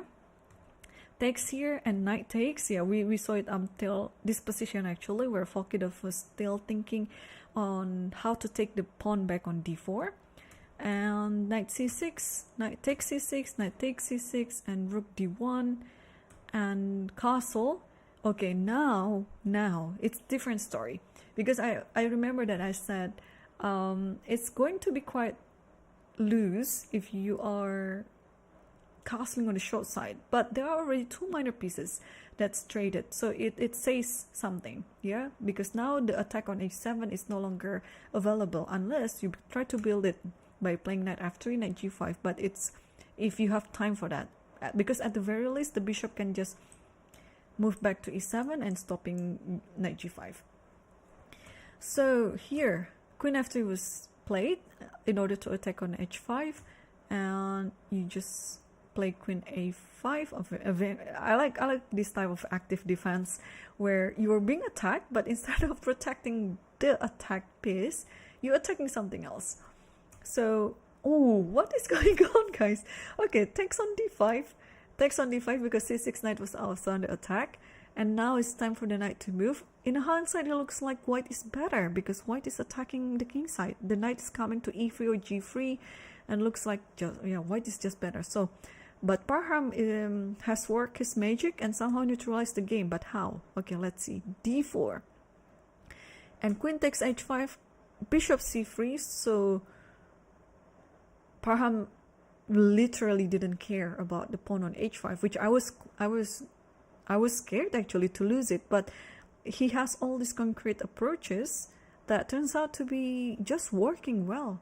Okay, bishop c3 takes with the pawn, and knight e3, and offering the exchange, But again, I would literally be scared because what happened after, like, let's say knight here, queen here, and then some sort of like this knight check. Yeah, but everything I think is calculated, because to approach this type of position, you shouldn't play strategical chess. You have to play really concrete chess and just calculate every single variation. So here queen g5 was there. Okay, this is very understandable. You want to also set up this attack with knight f5 possibly, I don't know, because there is queen e5 too, so this has to be calculated. Rook f8 just simply attack on e5. Okay, knight here, yes, so Foketov is attacking, rightly so, because yeah, this type of position of white, when you have this queen and knight like this, you know, and then it is around the queen, the king side, you have to do this attack for sure. So how did Parham neutralize it? Takes and just simply king f8, stepping away from the pin with the possibility of knight f6. But that didn't hinder Foketov to play it. Knight f6 is still there, because if you take this one, this is another sacrifice. Yeah, if you take this one, you have to give a check first. Okay, there are two moves here. If you move here, this will be taken and there is no stopping the checkmate on g7. Okay, and what if the king goes to the other side of the board? I think the same thing happened, but with the pawn. And after this, where is the mate? Where's the mate?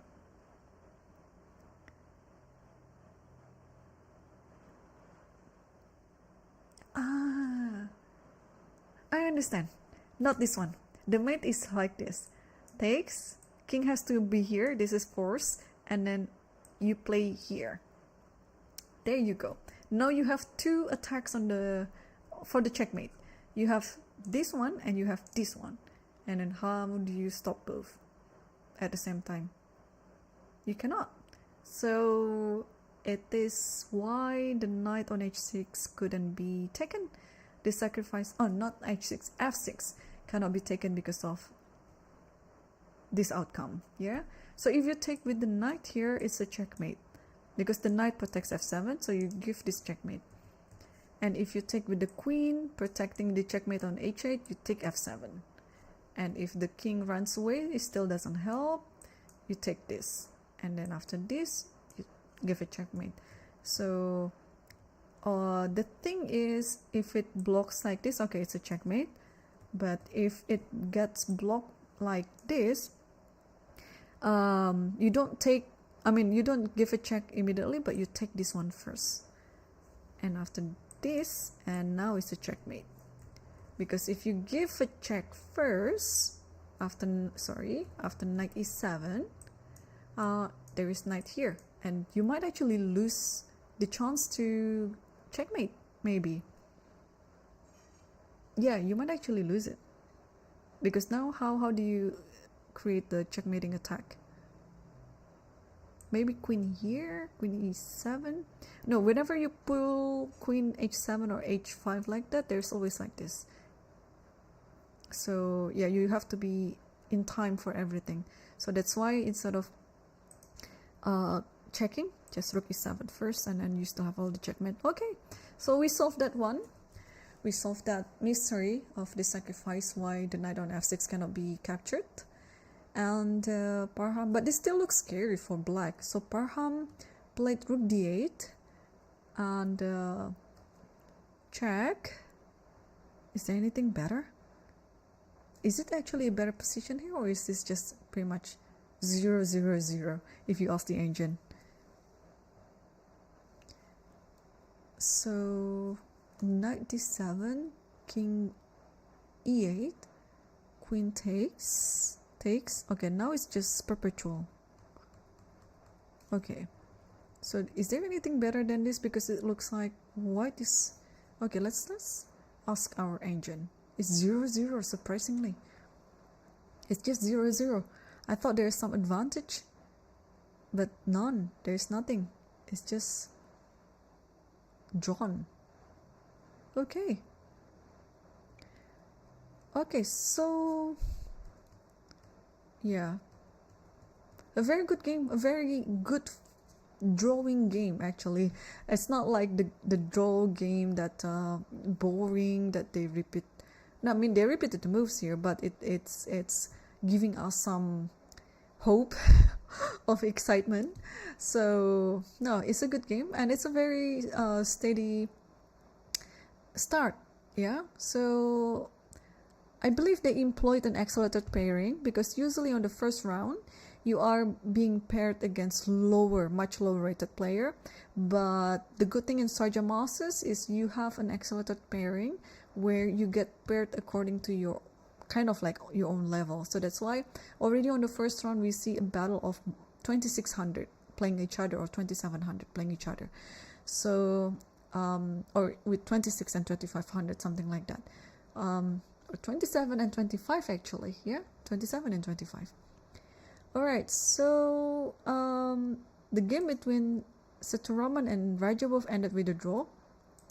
We left it in this position, and Rook d2 was played, and then trying to over the trade, and it finally be captured here. Takes, and bishop here, knight here, and it's just a draw. Okay, so bishop a4, and then somebody offered a draw because they already passed move 30, I would say.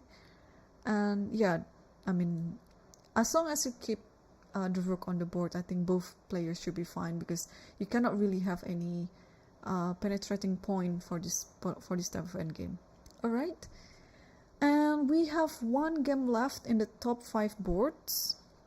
That's between Yu Yangyi versus Nesterov, and it turned to be a rook endgame. So we left it in the position of the king g4 and then king d7, check here, and rook a7. So in this position for white, only the rook can make an improvement. The king and the bishop kind of stuck because they have to guard the pawns. That's such a nice thing.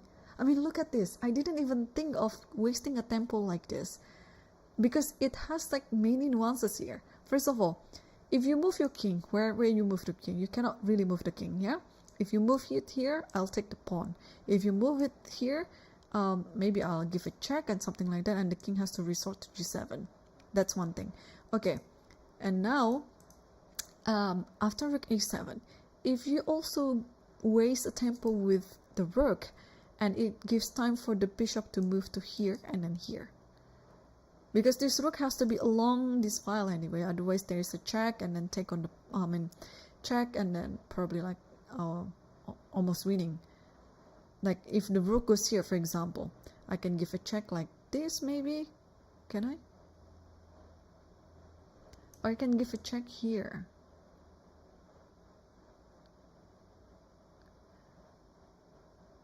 Oh, no. I can give a check here and then here.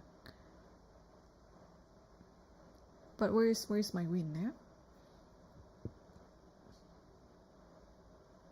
This is funny though. There's this one that you cannot take the rook, because if you take, I'll take this. You stop it and bishop d6. I mean, that's one thing. So let's see what happened. So in the game, he took on f4, check. This is a very clever move. Oh my gosh. Like if you turn this into pawn and game, white is winning because the pawn on e4 will be fallen anyway. So that d7 pawn cannot be taken. King has to move now, but now still it cannot be forever. It cannot forever be taken, because if you take on d7, you are entering the pawn endgame, which is just a worsened endgame for you. So give a check here.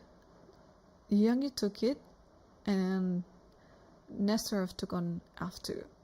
Okay, so there might be a defense actually in this position, in this endgame, yeah?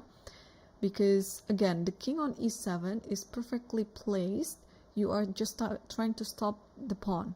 And the other piece, the rook, is the attacking piece. So again, I think today we are also discussing about this type of balance between the pieces that we have, especially if we have limited number of pieces on the board left, that some piece has to be like the defender, some piece has to be the attacker. If all the pieces are defending, and it's just going to be a very passive position for you, and in the long run it might be just a very worse endgame. But also if the pieces are attacking, there might be something that you need to defend anyway, right? So this is actually a very nice balance by black, and let's see if he can hold this up. The game already went a few moves actually. So king takes e4, rook f2, king d5, rook g2, and check, and I think the next move should be rook takes f7. So this is still drawn, right? Yeah, especially the king is already on the next to the promotion square, so it should be drawn. Okay, here, and takes on g5, king here. I mean, even without the pawn on g6, this is a drawing endgame. So I think we'll see the end of this game very much soon. Yeah.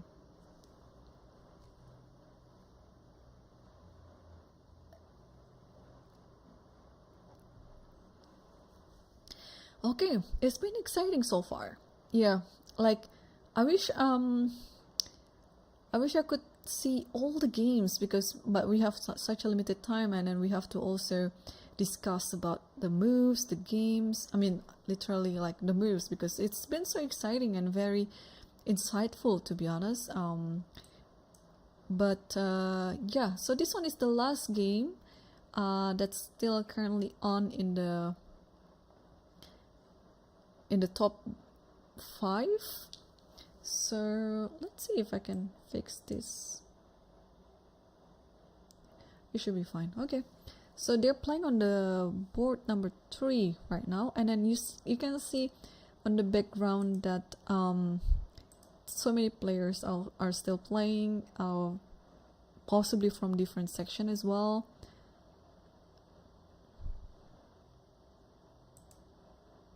Yep. So what time is it there?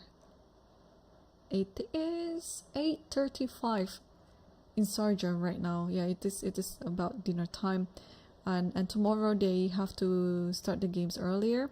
So, but the Youngie is always very tricky. You see, offering up the rook trade again, because if you put it in the pawns endgame, it's gonna be lost. So you have to keep the rook, but again, this is pretty much automatic. Yeah, you just play the rook anywhere, literally anywhere. Okay, except to h4, of course, or to take the rook. But you can play any single move apart from these 2 squares. You can play g5, g3, g2, g1, and still make a draw.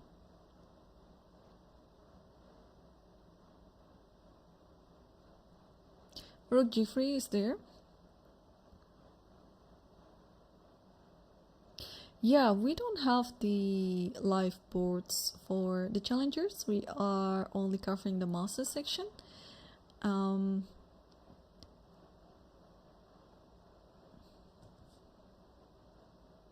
mean, we are only covering the master section, but maybe Lichess has another broadcast for the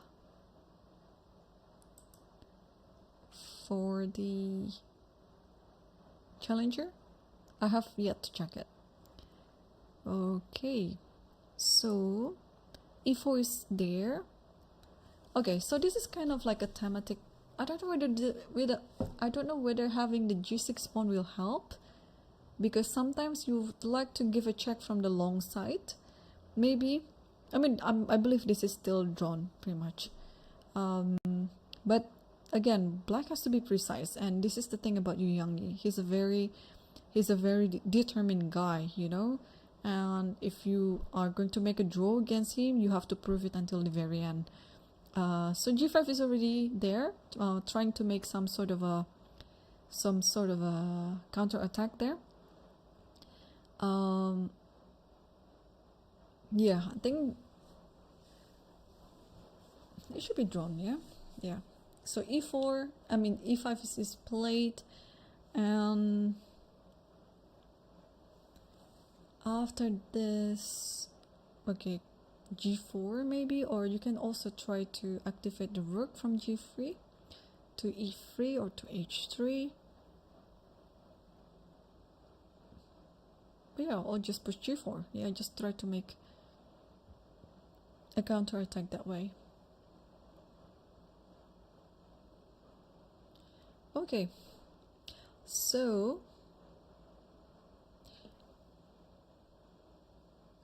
we'll wait until the end of this game. Yeah, but always rook end games are always the, you know, it's the biggest end game in chess, so everyone has to really learn about it. I mean, in fact I still learn about it because there's still so many nuances that still need to be understood, and sometimes it's really confusing.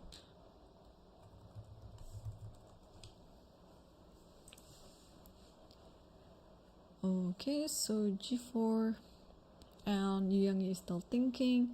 I think he realized that the game is drawn anyway, but he's still trying, you know, to find the hardest way for black to make a draw, because I mean, you still have to be precise. Usually in this type of structure, you'd like your king, if you're defending this position, you'd like your king to be on the short side of the pass pawn. Like for example, in this one, you'd like your king to be here, so that your rook can go here and then keep giving checks from this side. That's usually how it happens. But now your king is on the long side. The difference is when you are giving a check from the short side, the king can just catch your rook like really close. If you're giving a check from the long side, it can really be to have something like that, it's going to be very difficult. So even though g4 is there, I'm just trying to, if I can make some similar strategy according to this principle, or maybe I should really use the g4 pawn.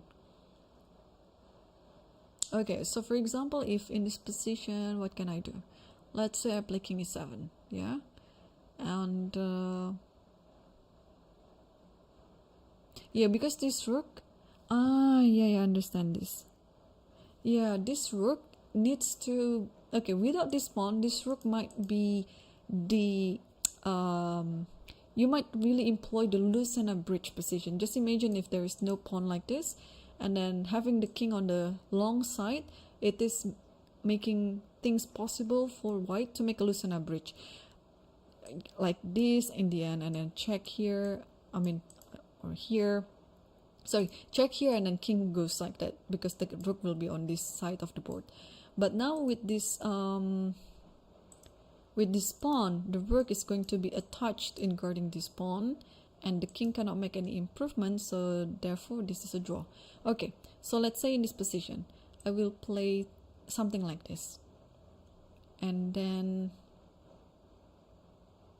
but it has to be precise, and then you play something like this, and let's say I play something like this, you push and like this.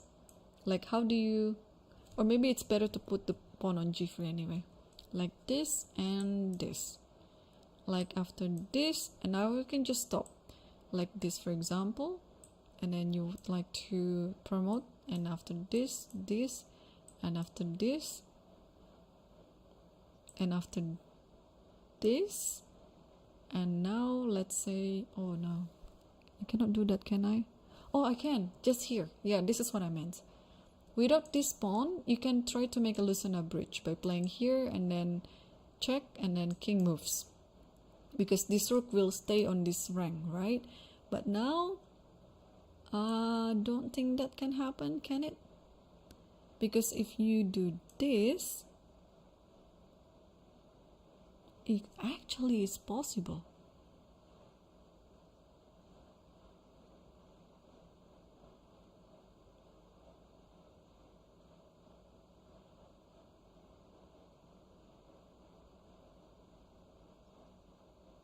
Oh no, it's not, I was just trying. to find the reason. So you keep like this, check, and then try to make a Lucena like this, but then you give a check here, check here, and in this position you don't give a check because you have this pawn as a decoy, so you just push it. Imagine if there is no pawn like this, and you can try to play rook here and then rook here and then promote the pawn. So this pawn is posing as a very, very, very important decoy, because now this rook has to somehow stop it by playing this, let's say, and then you can just keep guarding. No, if you keep guarding it, you can take this. Oh my gosh. Oh, then check. Check until the king is in front of the promotion square, and then you can try to guard the pawn. So check wherever you go, like here, then I can give a check like this. Here I give another check like this. If king goes here, of course you go here, but if king somehow goes to the back of the rank, then you protect this, because now with the pawn on here, the king doesn't have any hiding spot anymore apart from this square. But if the king is on this square, there's no improvement. Okay, I think we are quite far along there. What happened was, after rook e3, e6, g3, rook g8, king c6. Yes, so we might actually see what happened. I mean, maybe different moves, but the same strategy. Because the only, remember, if your king has to be on the short side to defend, but if in the long side, Lucena bridge might happen. But there's no Lucena bridge because of the decoy of the g pawn. So one thing cancels each other out. And rook g5, king c7, rook here, and then you just have to repeat. I mean, not c6, or maybe c6 is fine, or you can also go king c8 maybe.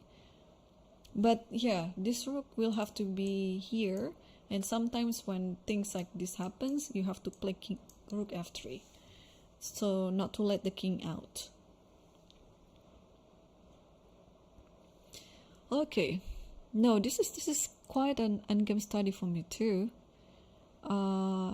It's good that we encounter this, because everyone can learn from this type of endgame. Especially sometimes you're facing this type of endgame with last time on the clock, and you have to, play the move according to what you know. And it's good that if you know a lot, of course you can come with move like that, or come up with the plan automatically. But it would be quite a disaster if you don't know anything about it and you have to calculate it manually one by one without having a prior knowledge about it, and then it will just eat up all your time. But if you know the strategy, the pattern, it will help so much in your tournament's game, so that you can have like a shorter time to figure things out. So here king d8 is already played. It is very tricky, because if you play like a normal move like king here, there is a discovery, and then followed by e8. So don't play that. And what else can we play in this position? I think it has to be a check. I think this is I think the only move to give a check, because otherwise any move that you make, e7 will be there, and you have to stop this. Once e7 is there, white wins. Is there anything else apart from rook d3? Yeah, e7 is there, so you have to stop it. So if I play here, if king here, now you can play king here to stop e7. But if the king goes here, then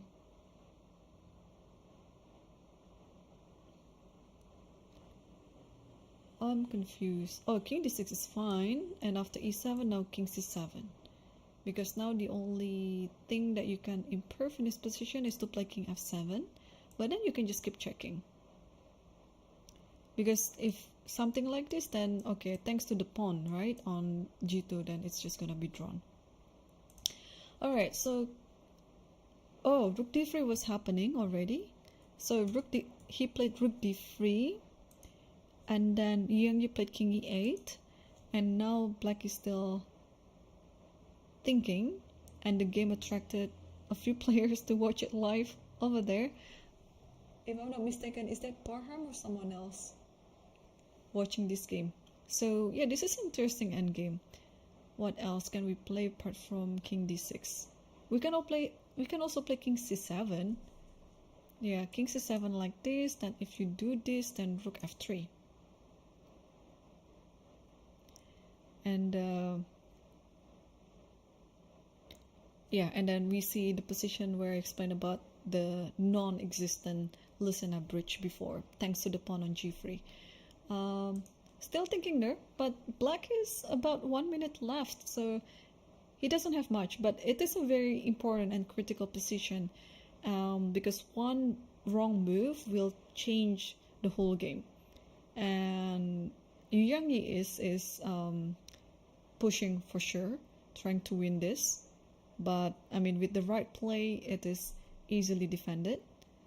But again, black is not only playing against the white pieces, black is also playing against the time. So that makes things harder for black. And yeah, about 30 seconds left. He has to move. He has to move. He has to, you know, make a decision. Be decisive about this. You can play, I think king c7 or king d6 is fine, but what did he do? He chose to play rook e3, which is I think still fine too, because again, e7, we still can come back to this king c7 idea. Yeah, and you have to play e7 at some point if you want to improve this position and try to get for a win. But if you don't, then you can try to dallying around and then just wait. But okay, if that happens, then white doesn't have any advantage. It is actually black who is having the advantage, because as you move, you get 30 seconds. So yeah, Yang Yi has to also be decisive about this one. But I'm sure he's trying to prolong the game as long as possible, of course, with the good chance to somehow force the game into a win.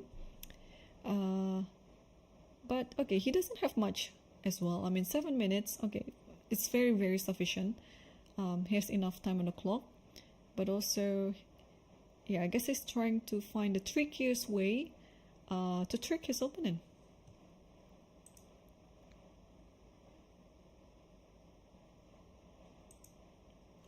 So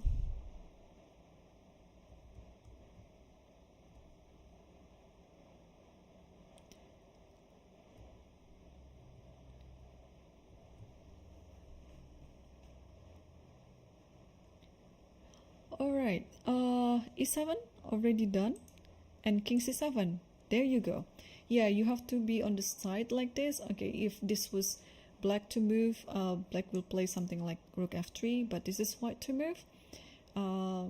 White is not really possible to find or to build the listener bridge because of this pawn. Let's show it again, that after king f7 you can just keep checking. Did it happen? Yeah, it happened. King f7. Oh no, it's not king f7, but rook g7. Okay, so in this position you have two options. You can play rook f3. I think it is possible. You can also play, I think king c8 is fine, but I'm a bit worried of putting my king on the square where white might have a tempo to promote as a queen with a check. So it's better to keep it, keep the king away from any possible checking from the promotion square.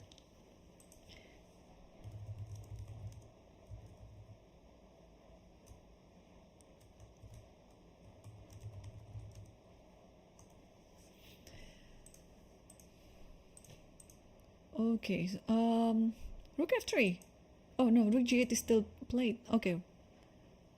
rook g7, rook f3, rook g8. That's what I meant. Yeah, so Yang is just trying to confuse his opponent. And in this position, you have to be careful not to play rook. Wait, if you play rook e3, let's say, king f7, check. I think it's still fine here. Here, and then you push like this. It has to be concrete there. Yeah. And no, in this position you might actually win the game. I mean, black wins the game if this happens,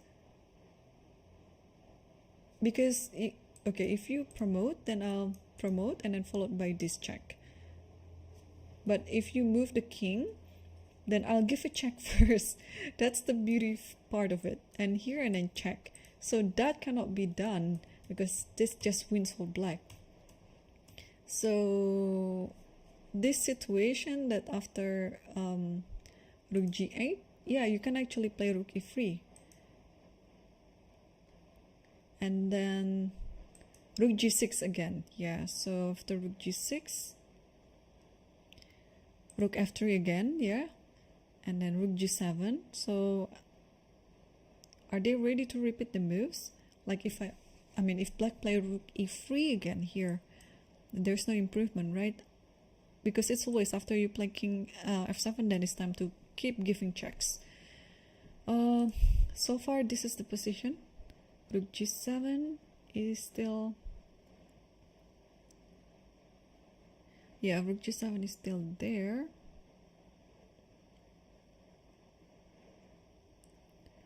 Oh, and then rook e3. Yeah, so yeah, these are the options that black has. You just have to keep repeating the moves, rook e3, rook f3 with similar idea.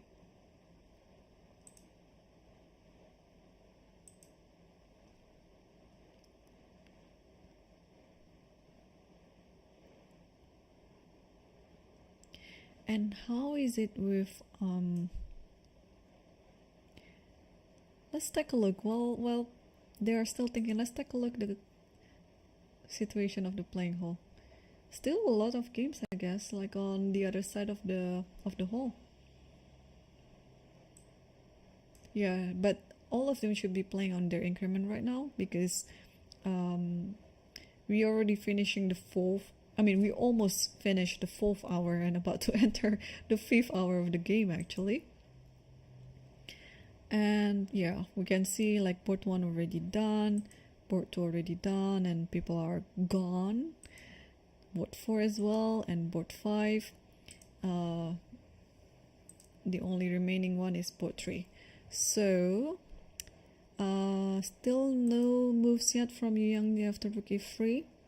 Because yeah, it's hard. Your opponent is also very strong.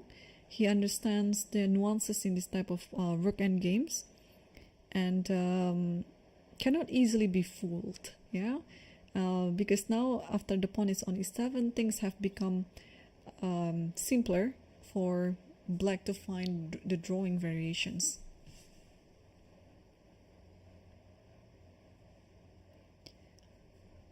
Okay. 5 minutes to go for Yu Yang. Let's take a look if there are any other games that's still going on in the Masters section.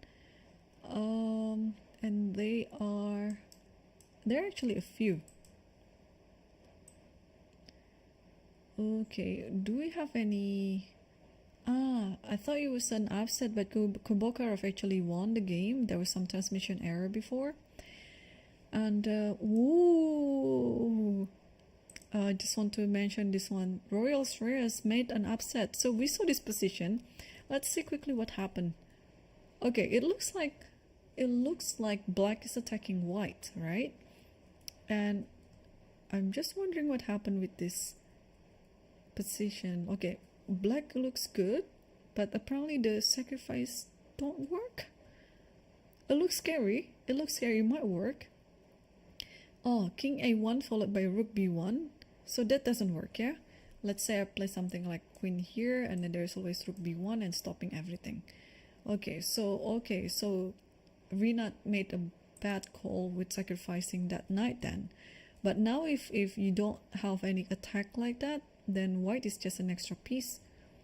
Here, here, here, and the rest of the games, it's quiet. Like in technique, yeah? Takes everything, and then just wins an extra piece, like rook c4, it takes everything. Yeah. Alright, wow, what an upset there. Yeah. Alright, that's a good game. So let's get back to this. Oh, so Youngie is still thinking, apparently, after rook e3. Possibly trying to... He might repeat the moves, but he might also try other variations. But black can just play rook e3, rook f3 at all times without any worries. Yep, so any other upset happened in this round? What is going on with Bibisara versus Abhijit Gupta? It shows the time is down. The position is still quite complicated, so I don't know what's happening. Ivanchuk eventually won against Suleimanov. We saw that game a bit earlier. And is there any other upset? Adiban Puranik drew. Mishra won. There was some transmission error, but finally it's solved. This is the final position of Mishra versus Roger Ritvik. Yeah, a piece up. And what's wrong with king here actually? I think the next move should be like bishop here. No. Wait, b5 and white wins. How? Just because of the pawns maybe? But okay, it cannot be the end of the position. I think they should be playing more. Alright. But eventually white won in the end game.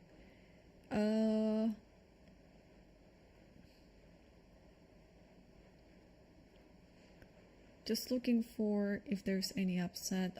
Hans Niemann won against Dudin Gleb. Fedosiev won against Fernando Peralta from Argentina. Yep.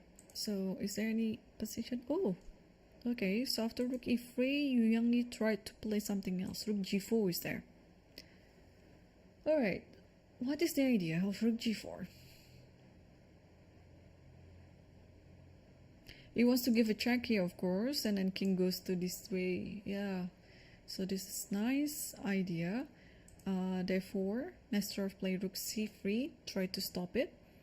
So now if you want to improve the position, you have to move the king. But again, whenever the king moves out, there's always a check on f3.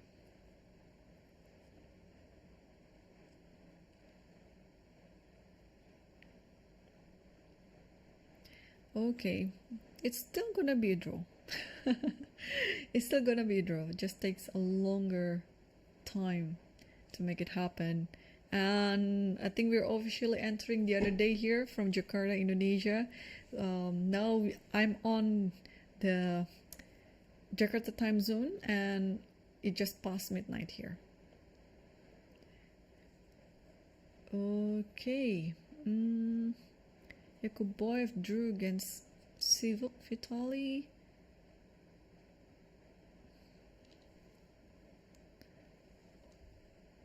Okay, let's see. Oh, rook g5 already played.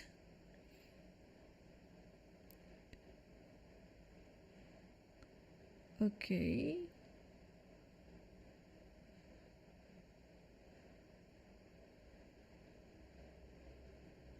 Rook a3.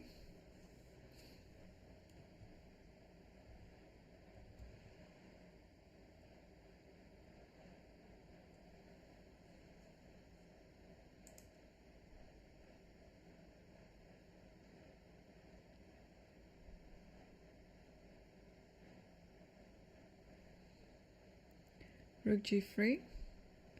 Okay, I mean, you can also repeat again, yeah? Rook f3. It should be You shouldn't change anything to the position.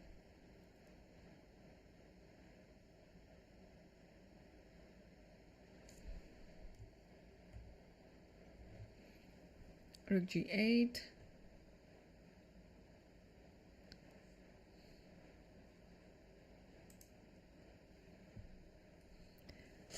All right.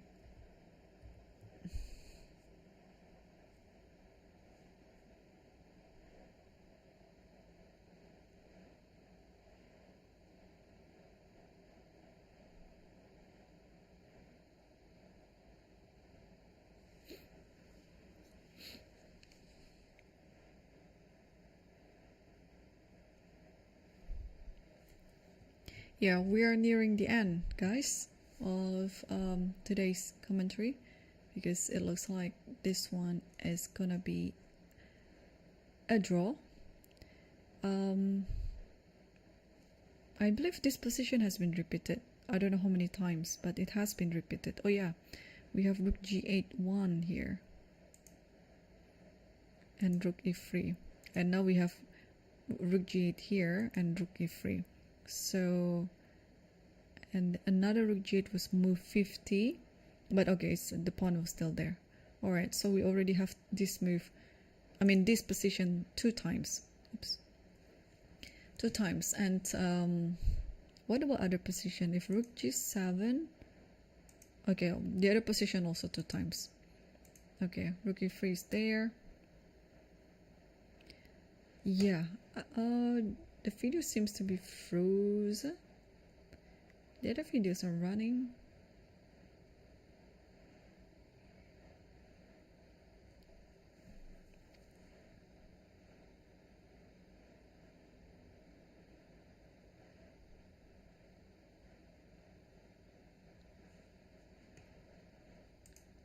Okay, the good thing is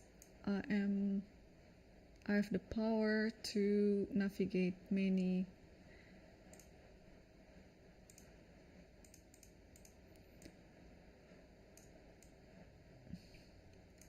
Let's take a look from the other camera, yeah?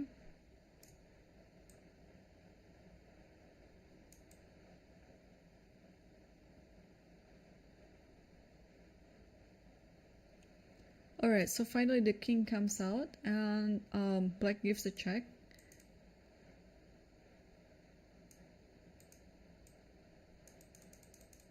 Okay.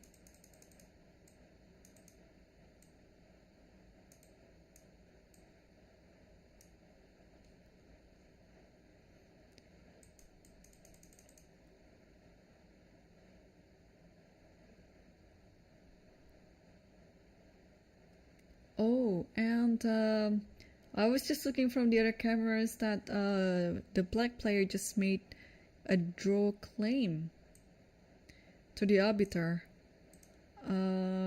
Actually, let's take a look if his claim is right. And I can actually put this on here, and then we all can see that the arbiter on the far right, on the and then they signed the score sheet and all, and the game ended with a draw. All right, so it was also a very interesting rook end game. I mean, it was not really complicated, but it's really good to know something like that, because otherwise if you fail understanding such an basic rook end game like that, you might actually get crumbled, especially in the time crumble. Okay, all right, so it's been great commentating for the first day of the Sharjah Masters Open. This is one of the strongest open tournaments in the world, and I'm just happy to be your commentator today. Unfortunately, we have to cut it short. There are still not many games, like a few games that are still running in the Masters, but we are focusing on the top 5. And thanks so much, and tomorrow we'll be back again 2 hours earlier than scheduled. I mean 2 hours earlier than today.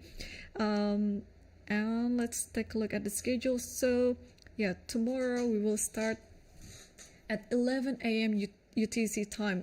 So if you're around the Arabic area, it is going to be at 3 p.m.